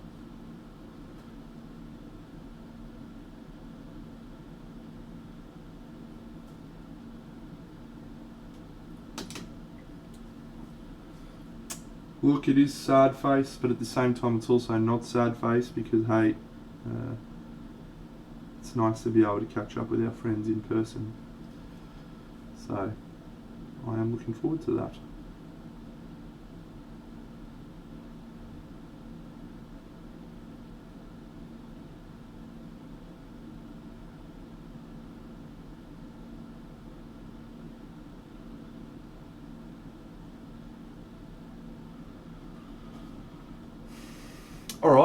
know that there's too much more I want to do to this guy, you know.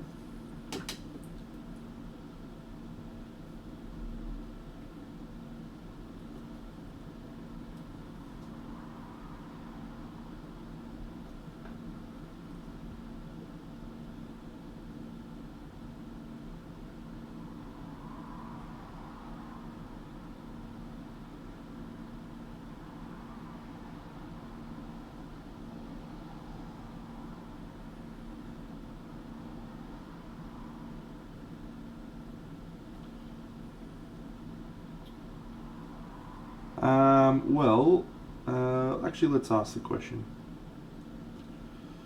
We've got these Warhammer dudes for a commission, but I'm in no rush to do them at the moment. Need to assemble them, so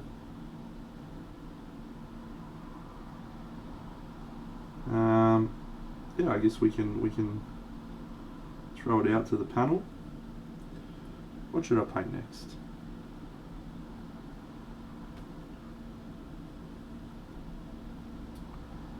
No, I still have it. Yeah, all of my big projects, I'm still waiting on figures for. So it won't be a big one. It's just going to be, you know, little individual stuff until I receive some models. In which case, I'll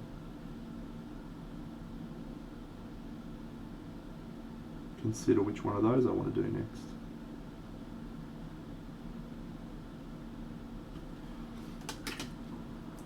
Yeah, let's grab out some things.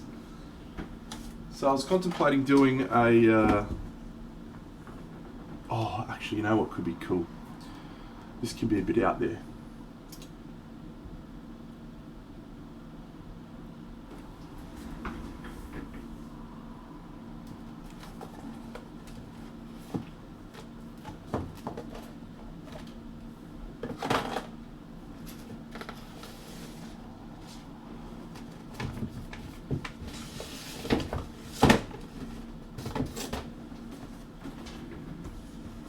This chick sitting on a throne with these two clowns standing below her like they're her servants.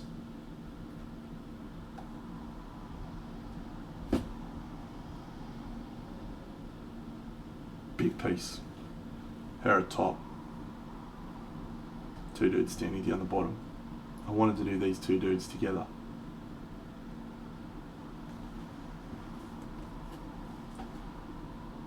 Should have backed yourself, mate. Should have just chipped in and been like, yeah, this is me. I'm just gonna have a look at the scale. Certificate of Authenticity, Journeyman Miniatures. Thank you, friends.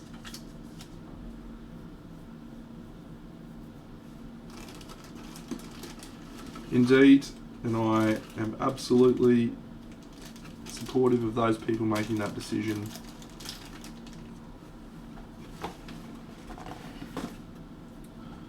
You do what you must. Is she 54mm, is she? This might not work.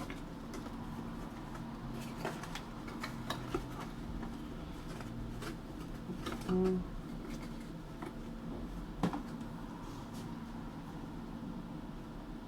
we're probably okay. Probably okay.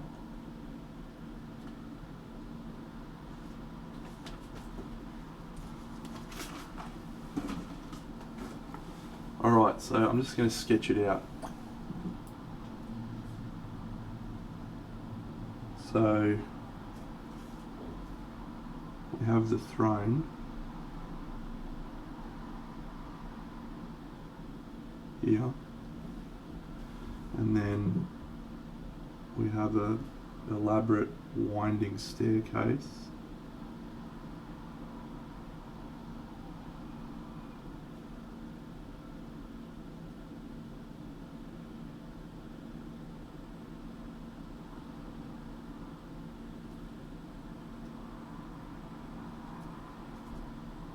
Down to a rocky cavern type thing.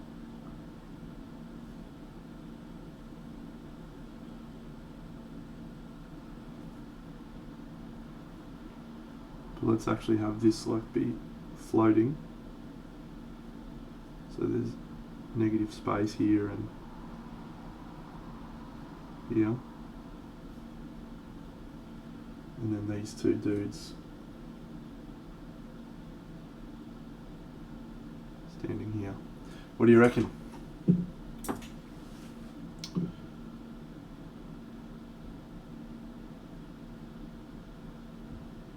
I don't mind it.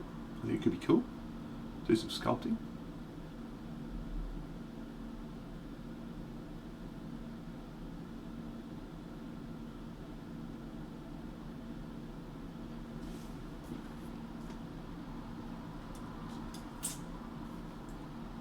Let me know your thoughts, friends.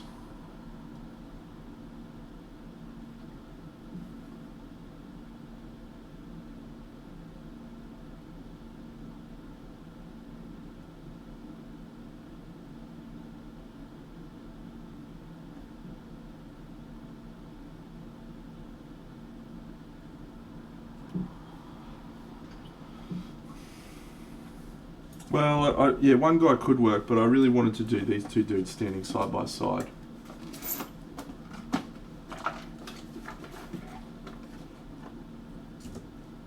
They just look like beefcakes,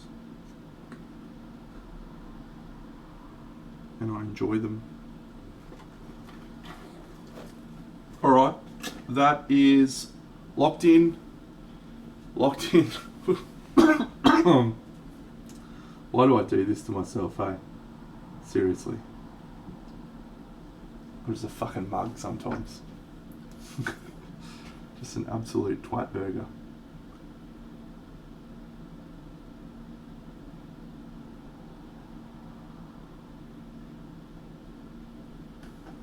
It's just dumb, man. Like, stop doing this to yourself, you know? Like, just paint some normal fucking projects for a change, you dickhead.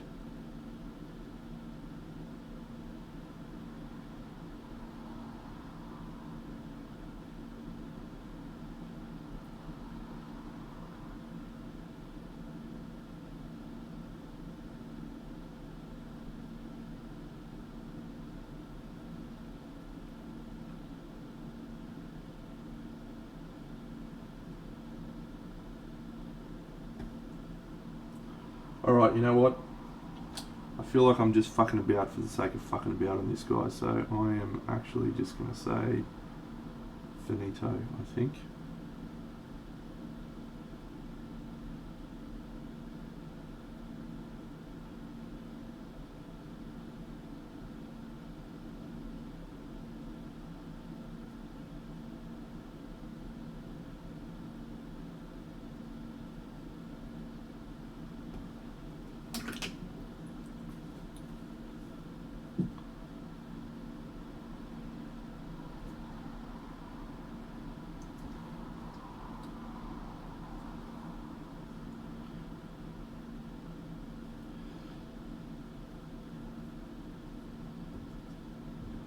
Yeah, I toned down the red a little bit.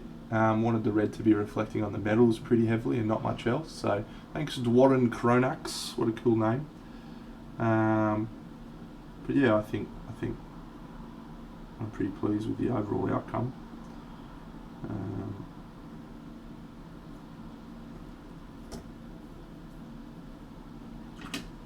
Yeah. Done. Pack it up. We move on. Fuck it, let's start this shit now. Fucking boom. That's my legs. Hello.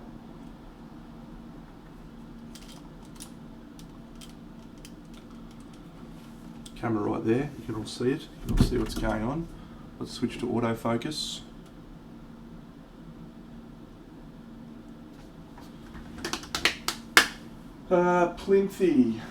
Plinthy baby. What are we going to do for a plinth? These are all too small. Need something bigger. That one's too big.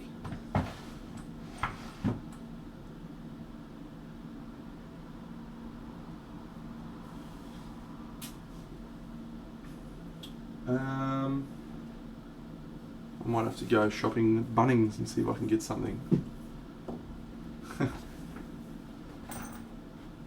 I get my plinths from a dude called Jim, as Bucks has just intimated there, and these are a rough. He normally charges between $7-8 to like $15 for a plinth. So, but the quality on Jim's bases is probably as good as anywhere I've ever seen in the world, and I've absolutely seen plinths from across the world. I was at once again. I was comparing these bases to some of the guys that all the Europeans love, Franco Serra and another one of the guys over there. So, yeah, pretty much all of my plinths that I've got over here are from Jimbo. I've used a couple of other. This one's $13. He's added this.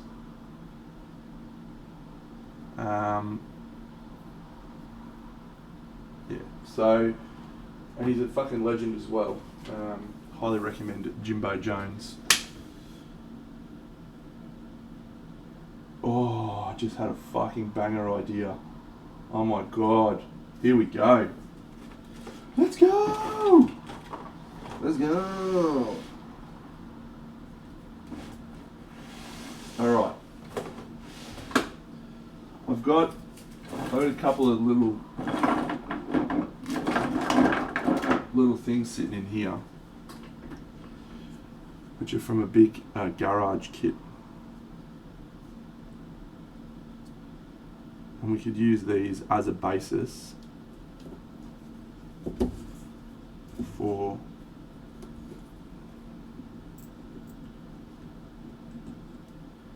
how I build this up.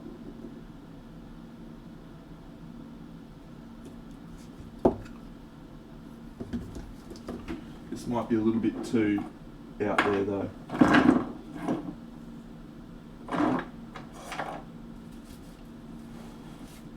I've been hanging onto these. Look at the size of this thing. I've been hanging onto these to use on a project at some point, but they're very big and they're very like full on with their weird tentacle porn vibes. So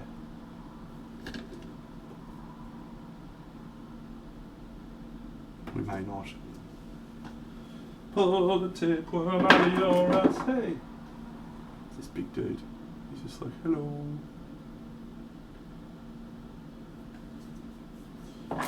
Alright, well maybe I suppose it could work as like I can add rocks and stuff on top of that. There's just a little bit too much like weird shit going on for my liking.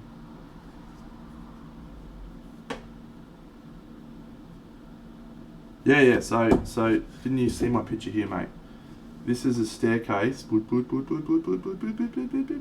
her throne floating in the middle of the scene at the top. So there'll be these guys down the bottom, probably on two different heights like this. And then she'll sit like here. Yep, I still do have the 3D printer. Ooh, that's a fucking plan. Because I can print that shit myself. I don't have to wait. I can just be like, bloop, bloop, bloop, bloop, bloop, bloop, bloop. How good. How good. Alright. Let's go. Let's go.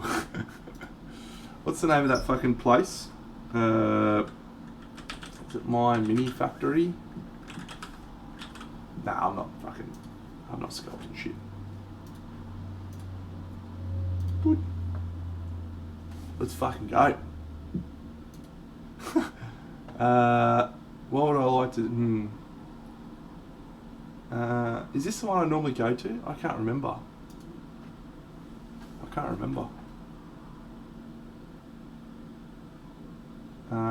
Let's go ruins.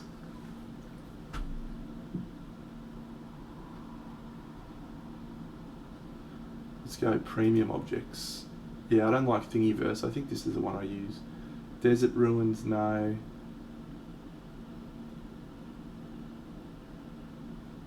Oh, that's cool.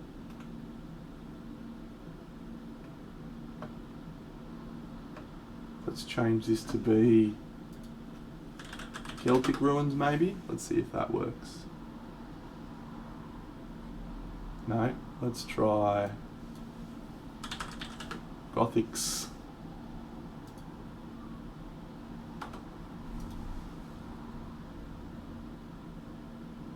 Why am I getting women's dresses as my abs?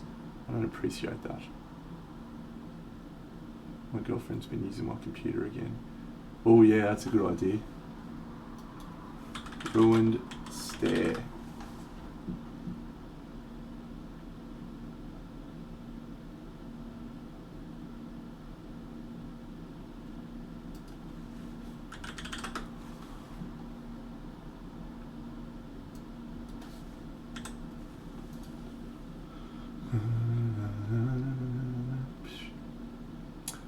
Well, I was actually thinking I'm gonna make this. I might sculpt some shit, right? I haven't sculpted some shit for a while.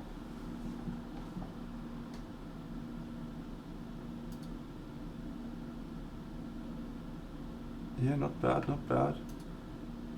That's cool. I like that. Not bad, not bad.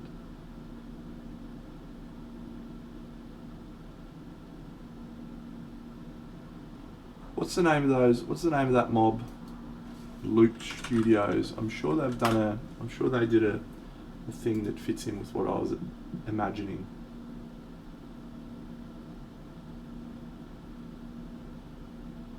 Expedition to the Underdark.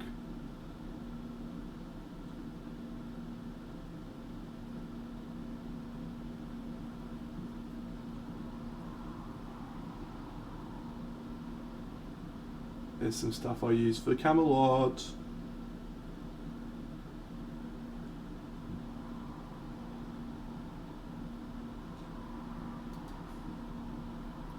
Oh, there's a windy staircase. No.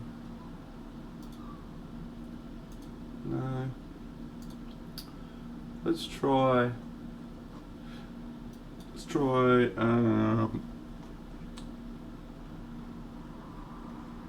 ruin cabin. Oh. Let's just try cabin.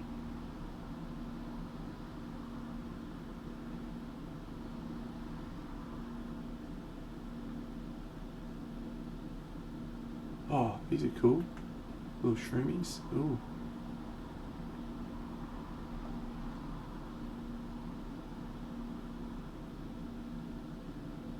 The Lost Cave. Let's have a look at that.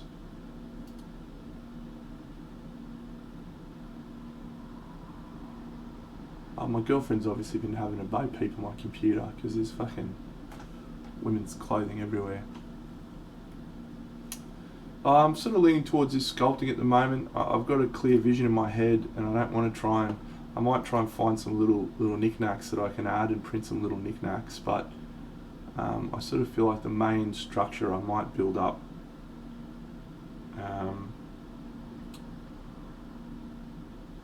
In my head, printable scenery. Oh, are they, yeah, no, actually, I think I.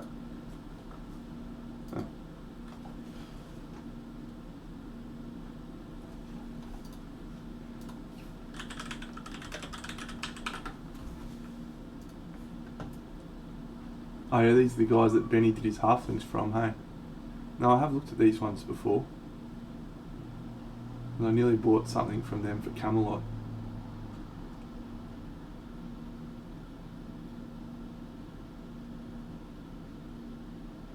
Pretty cool. Does he?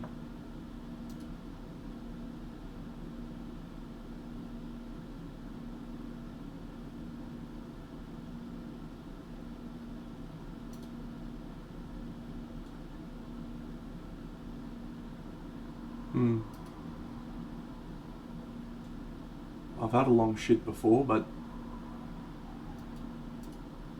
I don't think this is going to be exactly what I'm after. No, I think we will go old school and try to sculpt it.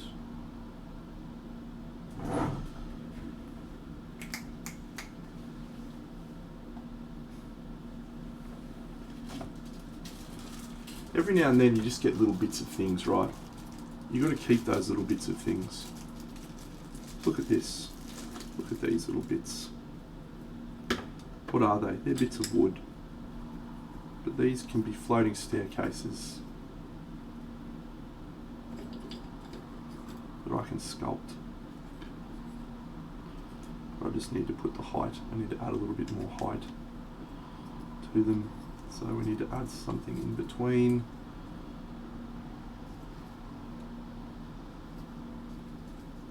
And then I'll sculpt over the top of that. What else have we got in the pile of knickknacks, Deno?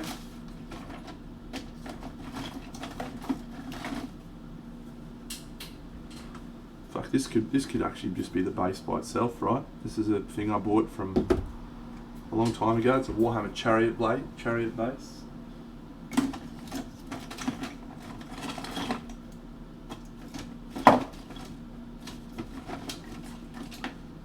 Look, I think our default position these days is let's just print something out. And I'm okay with that default position, but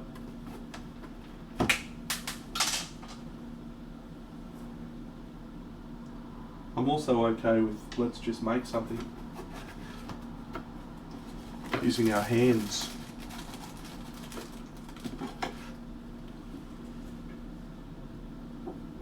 You know? Is this the right piece? Yeah, I think that actually is the right piece. I think that's what I'm going to use as the basis for this project.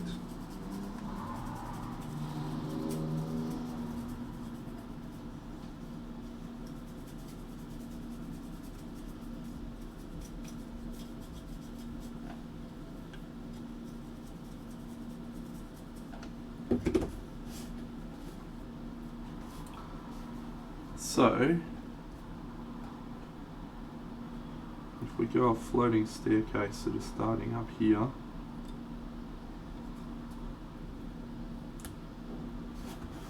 let's go! I need a way to add height to these that I can do consistently. What about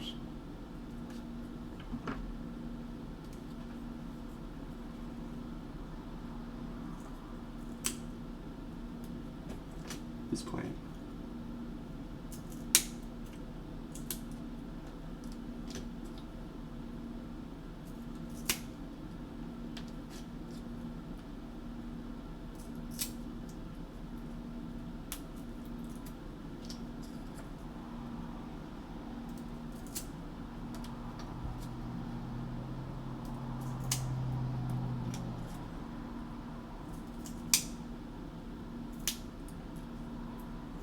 Alright, super glue, boom.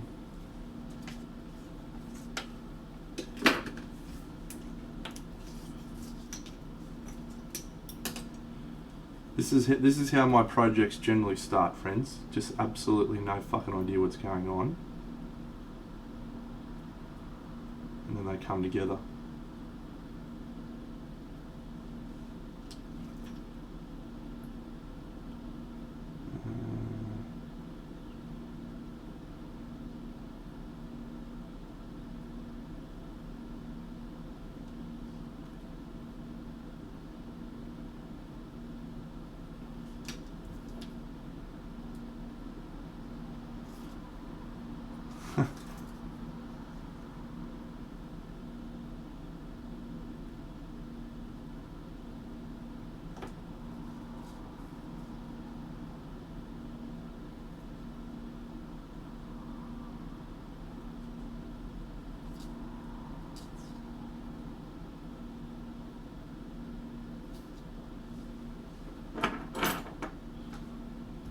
Pull the tapeworm out of your ass, hey, pull the tapeworm out of your ass, hey, pull the tapeworm out of your ass, hey.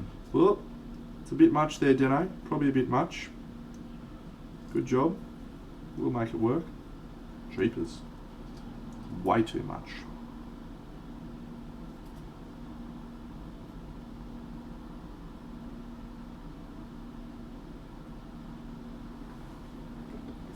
sort that out.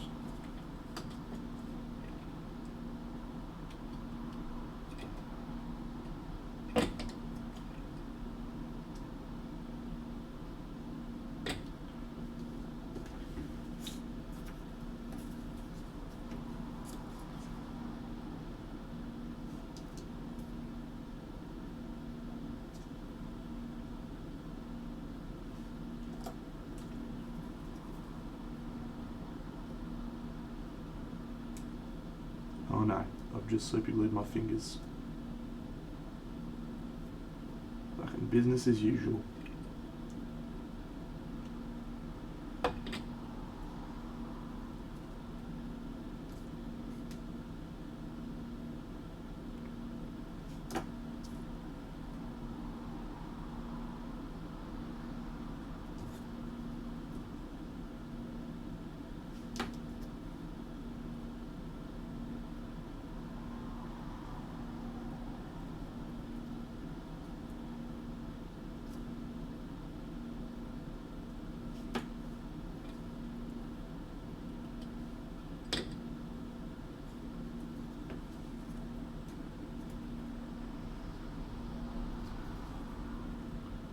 Ooh, let's go.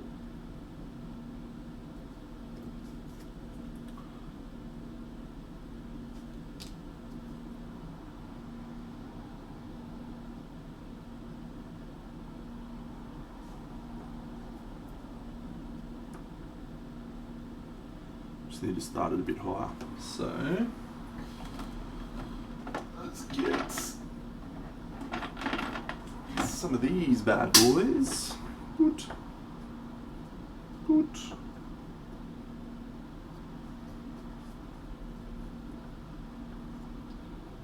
Yes, now we're cooking with gas. Yeah, mate, I'm out and about until about probably 4 o'clock when I'm going for a walk with the Vidlers, Vidlerocci.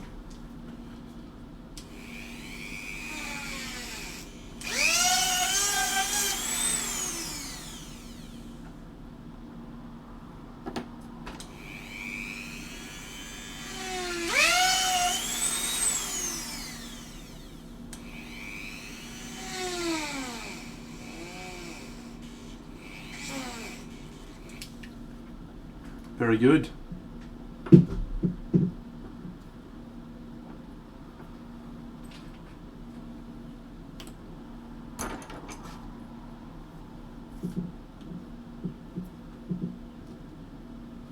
right size one, mate. That's the big one. Maybe this one. Ooh. There we go. Dropping shit all over the place, you know. This is the creative process, friends. It's just how we roll.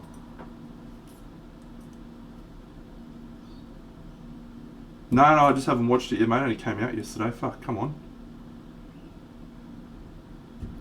Saving it for my Christmas holidays. Who's got time to binge a fucking TV show on a Friday? What a joker.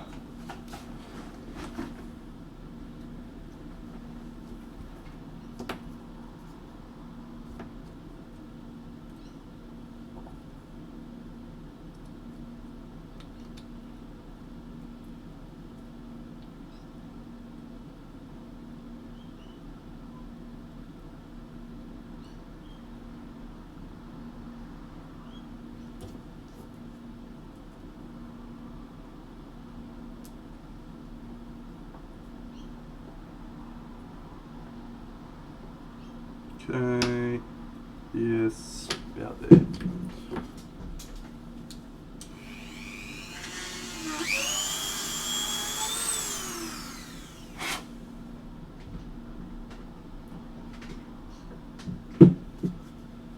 Yeah, it's certainly building, I think, certainly building. It's got a fair way to go. The interesting thing is that the first couple of books aren't probably the best books, you know. So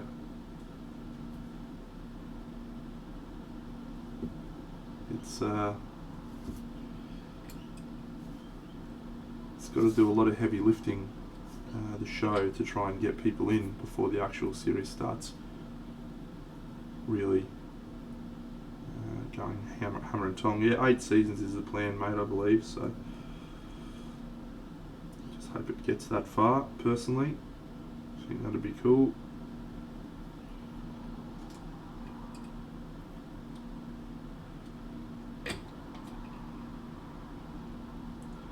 "14 books into 8 seasons is still a task, right? This is not going to have enough structural stability for what I'm planning. How can I add more structural stability to that?"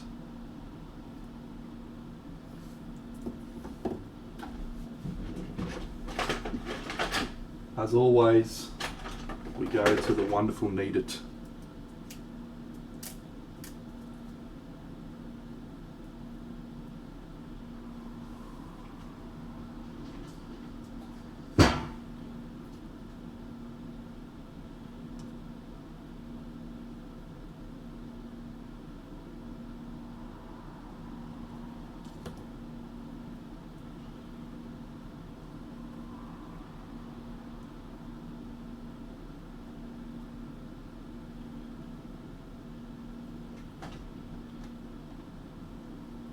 Love this stuff.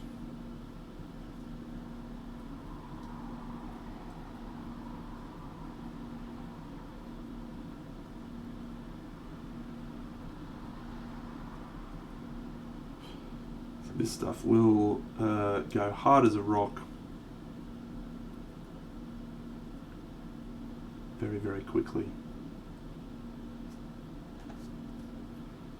Might just use this.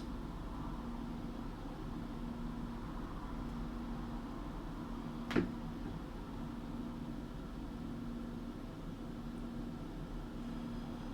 create a firm structure for us to work with.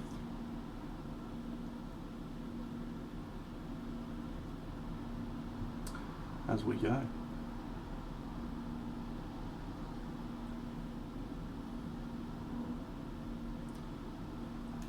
This, like so. Whoa!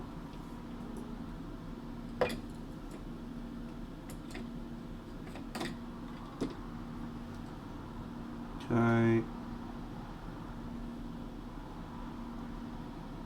Think like that.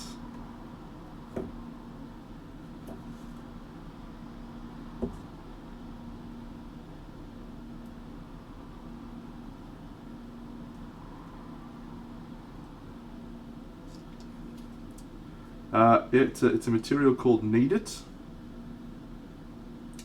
It's it's kind of like milliput, but it's a lot more durable. Dries to an absolute rock hard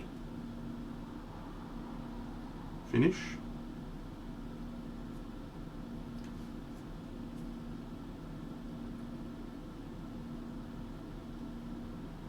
When it dries.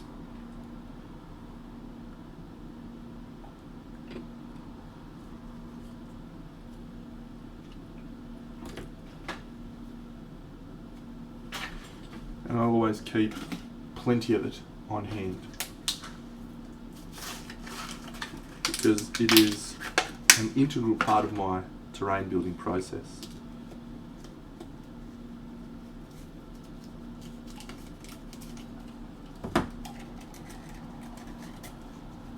Very, very, well, it's not cheap, but it's not expensive. So it's well priced for the product that it is, in my opinion. Like this, I think this little tube costs about $7.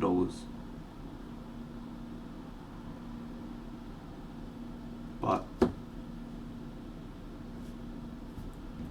yeah, it'll go absolutely rock hard in a matter of about 5 minutes.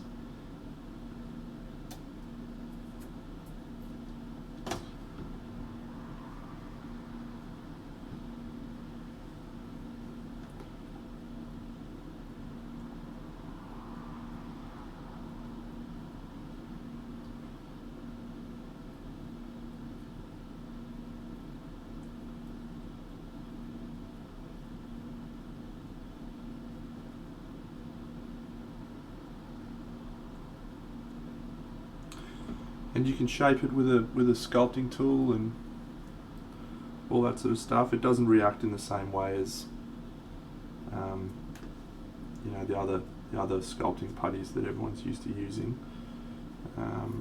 at all. But yeah, it's pretty versatile.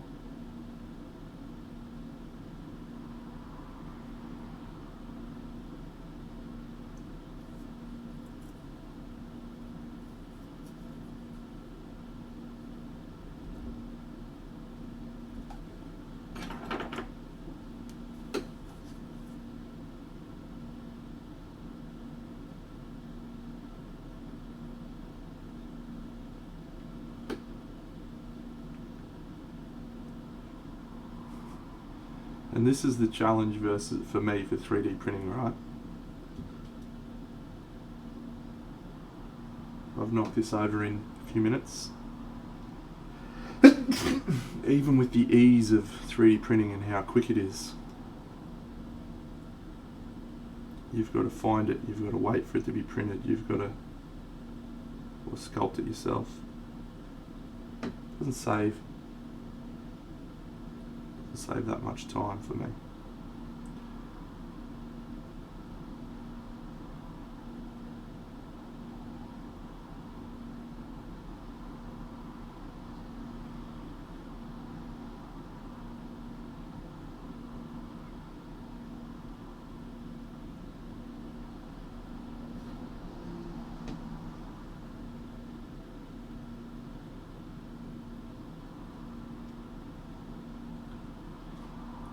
Wampa is correct. Yep.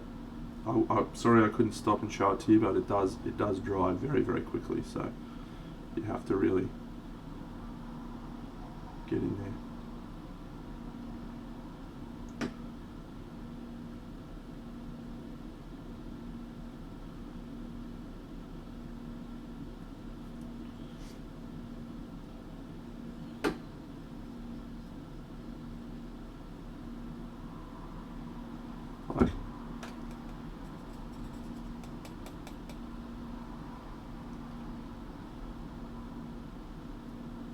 So I like to use this for all the structural parts of what I'm sculpting, and then I like to use Milliput for the detail because it's much better at, you know, you get more working time, it's a bit softer, it reacts a little bit better to sculpting. So the only downside to this stuff is it doesn't really sculpt all that well. It's manageable, but yeah, not great.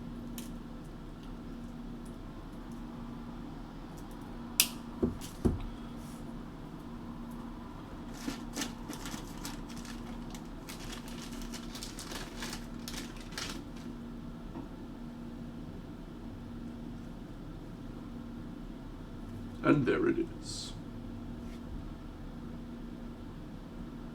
Yeah, we're definitely going to need another base for this, so.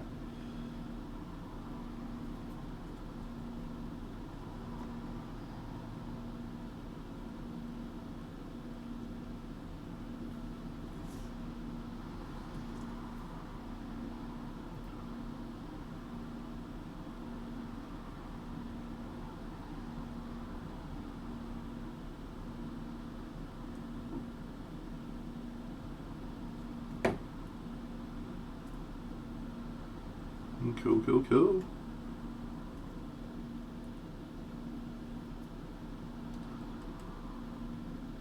Alright, I think the best way to approach this is to sculpt this, or rather position this here.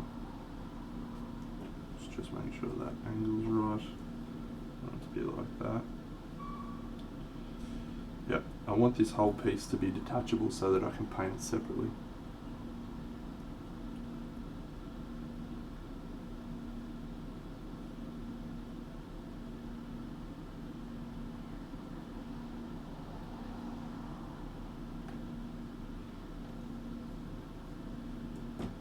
Cool.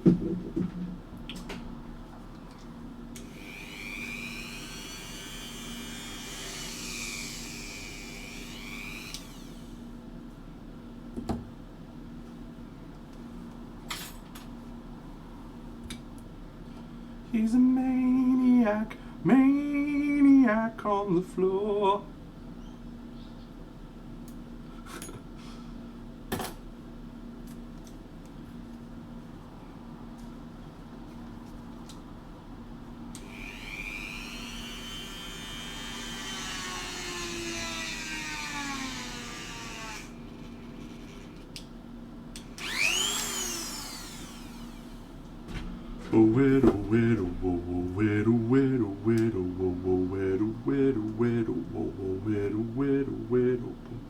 Tommy used to work on the docks.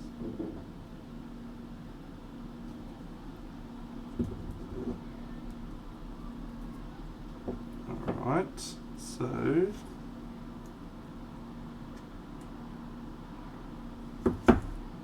perfect. So let's just super glue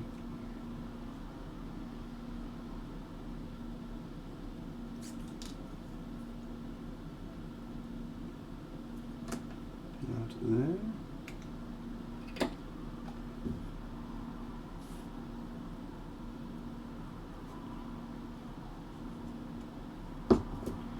She says we gotta hold on to what we got. Doesn't make a difference if we make it or not. We got each other, and that's a lot for love. We'll give it a shot. Whoa, we're halfway there. Whoa, living on a prayer. Take my hand, we'll make it, I swear. Whoa, living on a prayer. Living on a prayer.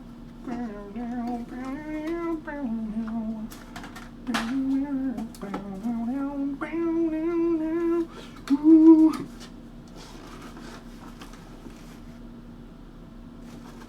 No, those bases will not be required. That one, it's a possibility. Which one's that? So this dude.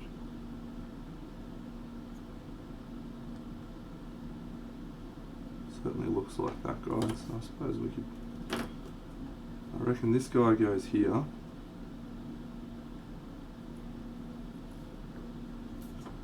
And this dude goes here. Where does this guy go? Let's try and put that on screen a little bit.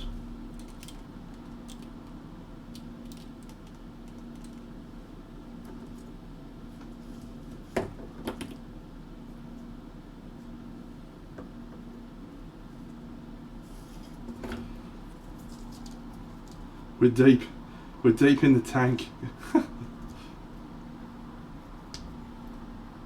This is the type of frenetic activity you can expect from me when I'm enthusiastic about a project. This is all rock solid now, by the way, so...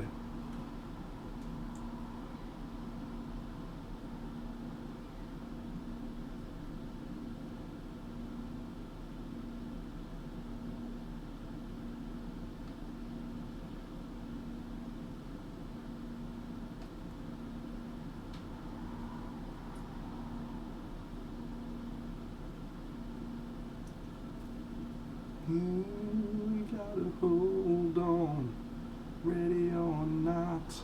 You live for the that's all that you've got. Whoa!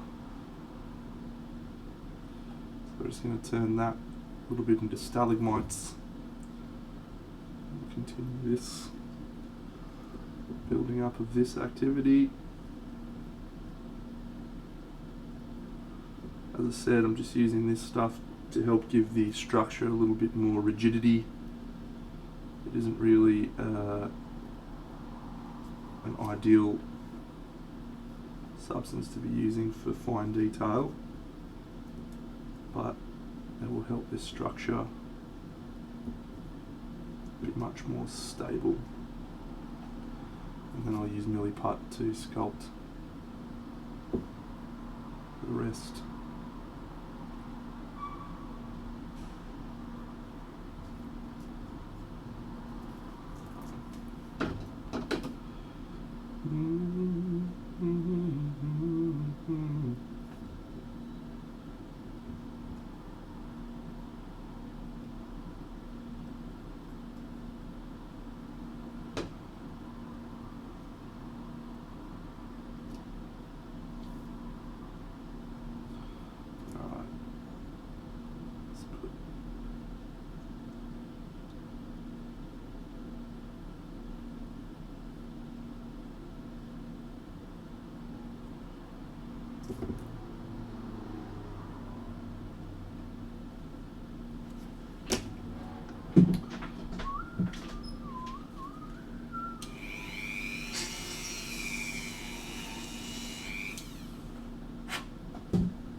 Great. Alright, so do we go a rock here? Oof, that rock there looks pretty good. I'm doing that.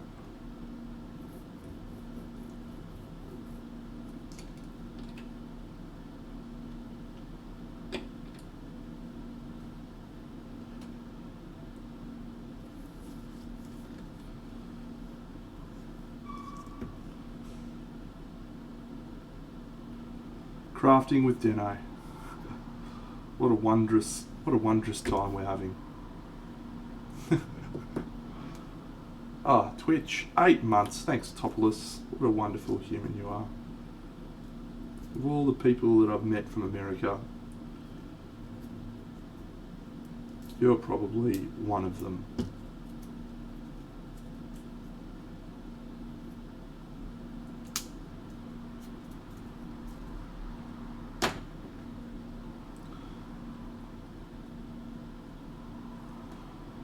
A little bit more of this gear.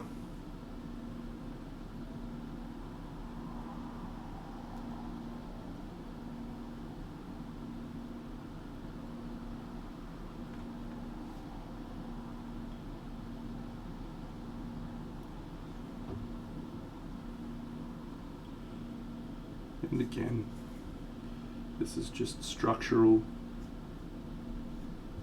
adding in underneath the joins.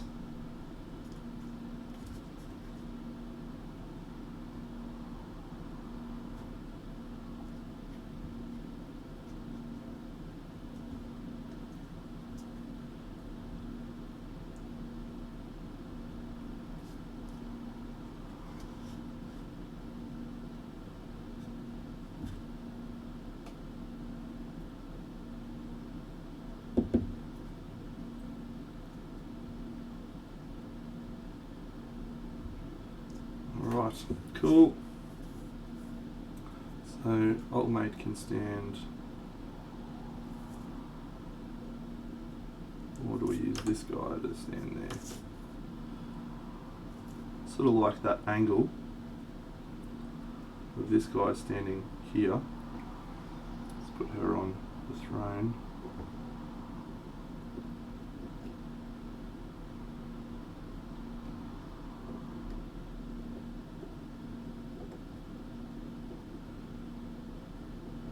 Get on the throne. Why don't you get on your throne?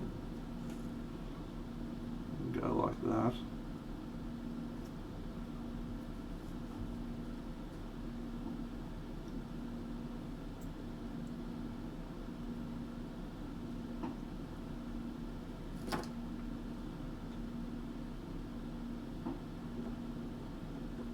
Put it like that.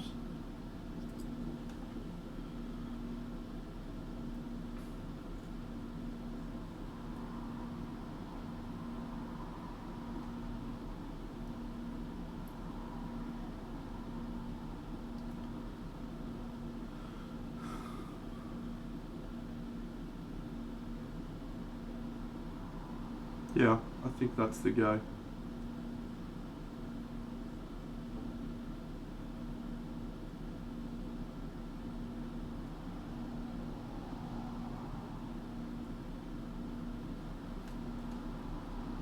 Yeah. Yep. Coolio. Coolio. Coolio.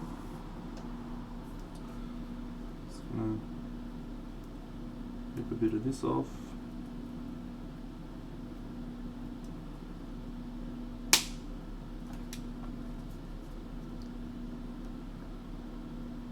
And I reckon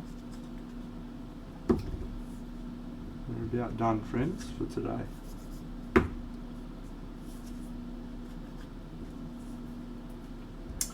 We're about done, friends. Let's call it a day. I think that's a very cool and fun project to get cracking on at the end of a stream. What a magnificent... Oh, sorry, Azathoth.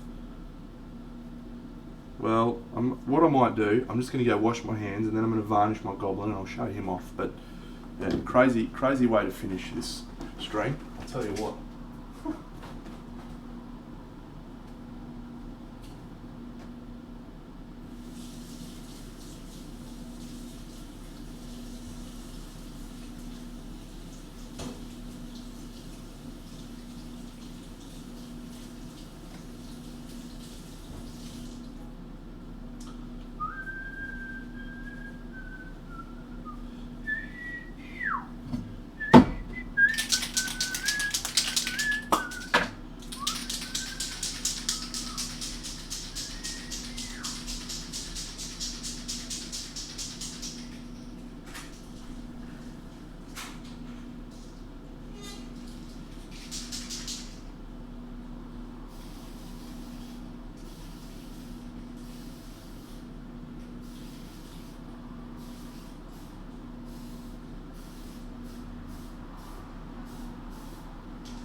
All right, friends. Well, this is what we finished today. This little goblin, little goblin-o.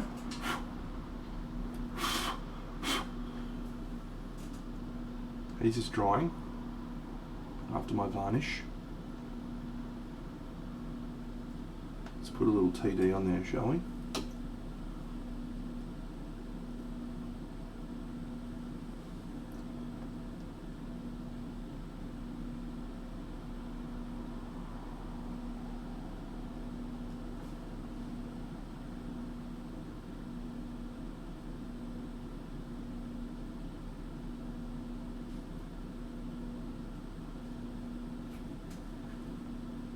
I do, yes, and I'll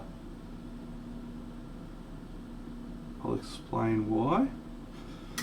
I always used to use Testors dull coat, and then Testors stopped being very good, so now I use this Tamiya, and it's become my favourite thing since sliced bread. It is absolutely fucking glorious. TS80. I posted a very amusing meme on my Twitter the other day in relation to that someone else created, not me, but it was glorious. It's excellent stuff. The reason I do it, it was hard to find, but also that it comes with a slightly satin finish. That Tamiya, pure matte, and it's really, really good. Yeah, the reason I use it is I just feel like the airbrush matte varnish is a very thin layer, and I don't feel like it provides any protection to the paint job. And when I'm shipping stuff, oh no, dull coat's fine, don't get me wrong, I've still got some dull coat up there that I use, but when you compare dull coat to that, you put them side by side, it's a really noticeable difference. The satiny versus matte. But yeah, more durable protection. And when I'm shipping models overseas, I feel like that's an important part of what I do. All right. Let's find some great person we can raid today, friends. Oh, actually, let's peel this off. Peel the paper off. It's a great moment. Here he is. What a guy. Little Goblin-o. Goblin Larry. Oh, we might do a gloss varnish actually on the little things.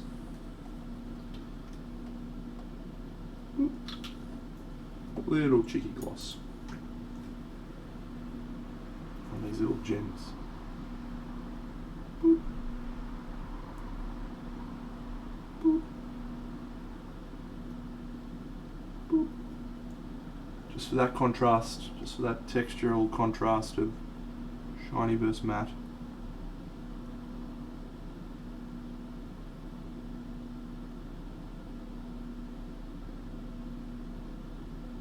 Very small, but I like it. Alright. The peel. It's a wondrous moment in any display painter's life.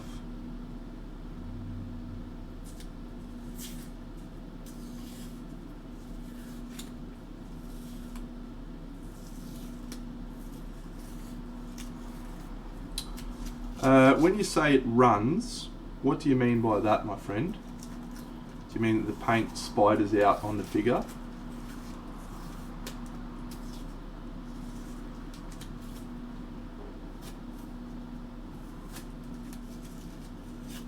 Yeah. I would suggest what you need to do is reduce your pressure. So the thinner your paint is, the less air pressure you need for it to atomize and come out of the airbrush properly. And if you have too much pressure, thin paint will often spray too hard and it will come out exactly as you've just described there. So reducing the air pressure should help, but it's a number of, there's so many little nuances to airbrushing, right, that aren't immediately apparent. It's actually an equation of how much air pressure versus how dilute the paint is versus how much you pull the trigger back. All of those things control your result. And so sometimes you think it might be one problem, but it's actually a different problem related to one of those three components. But yeah, the combination is, the equation is air pressure. You generally want it to be lower when you're spraying with more dilute paint. If you are using thick paint, you want your air pressure to be higher.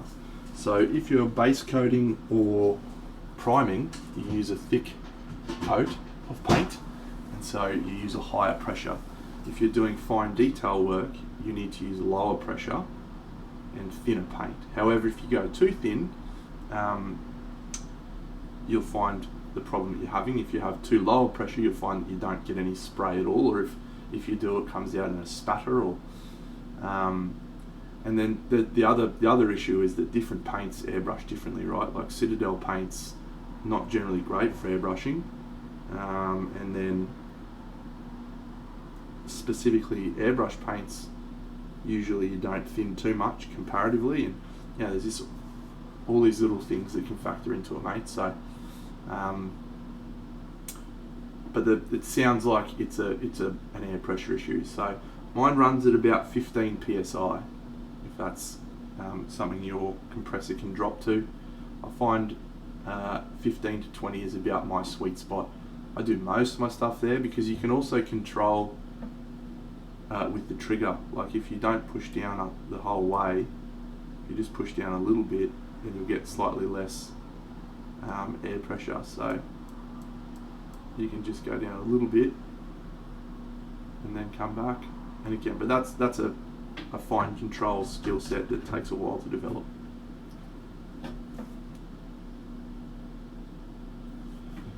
Coolio.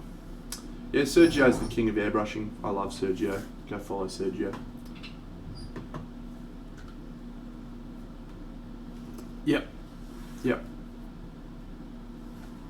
And that's a good approach to have, mate, because it's a tricky thing.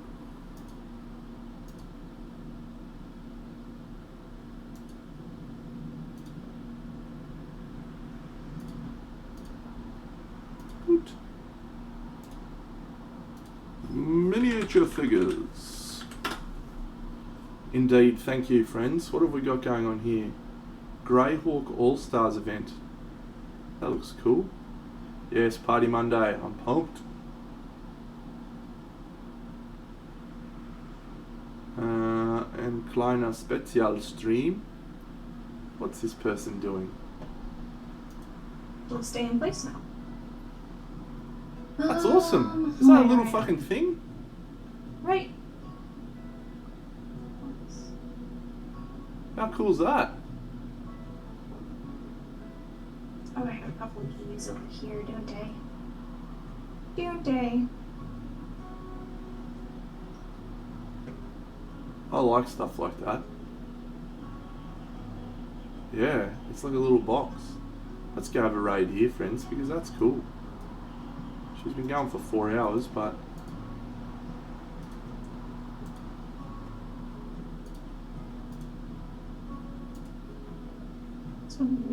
I don't want to, mate, because I know how much it annoys you and I like that. Like standing out. Let's check out her box. Destroman, come on, mate. Come on now.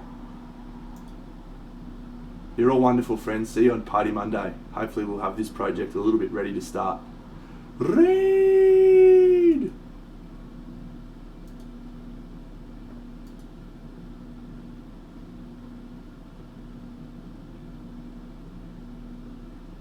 Oh, hell yeah! Bitte unterstrich Velo ist riding bis 33 Viewers. Big Dano, hello. Thank you so much for the raid.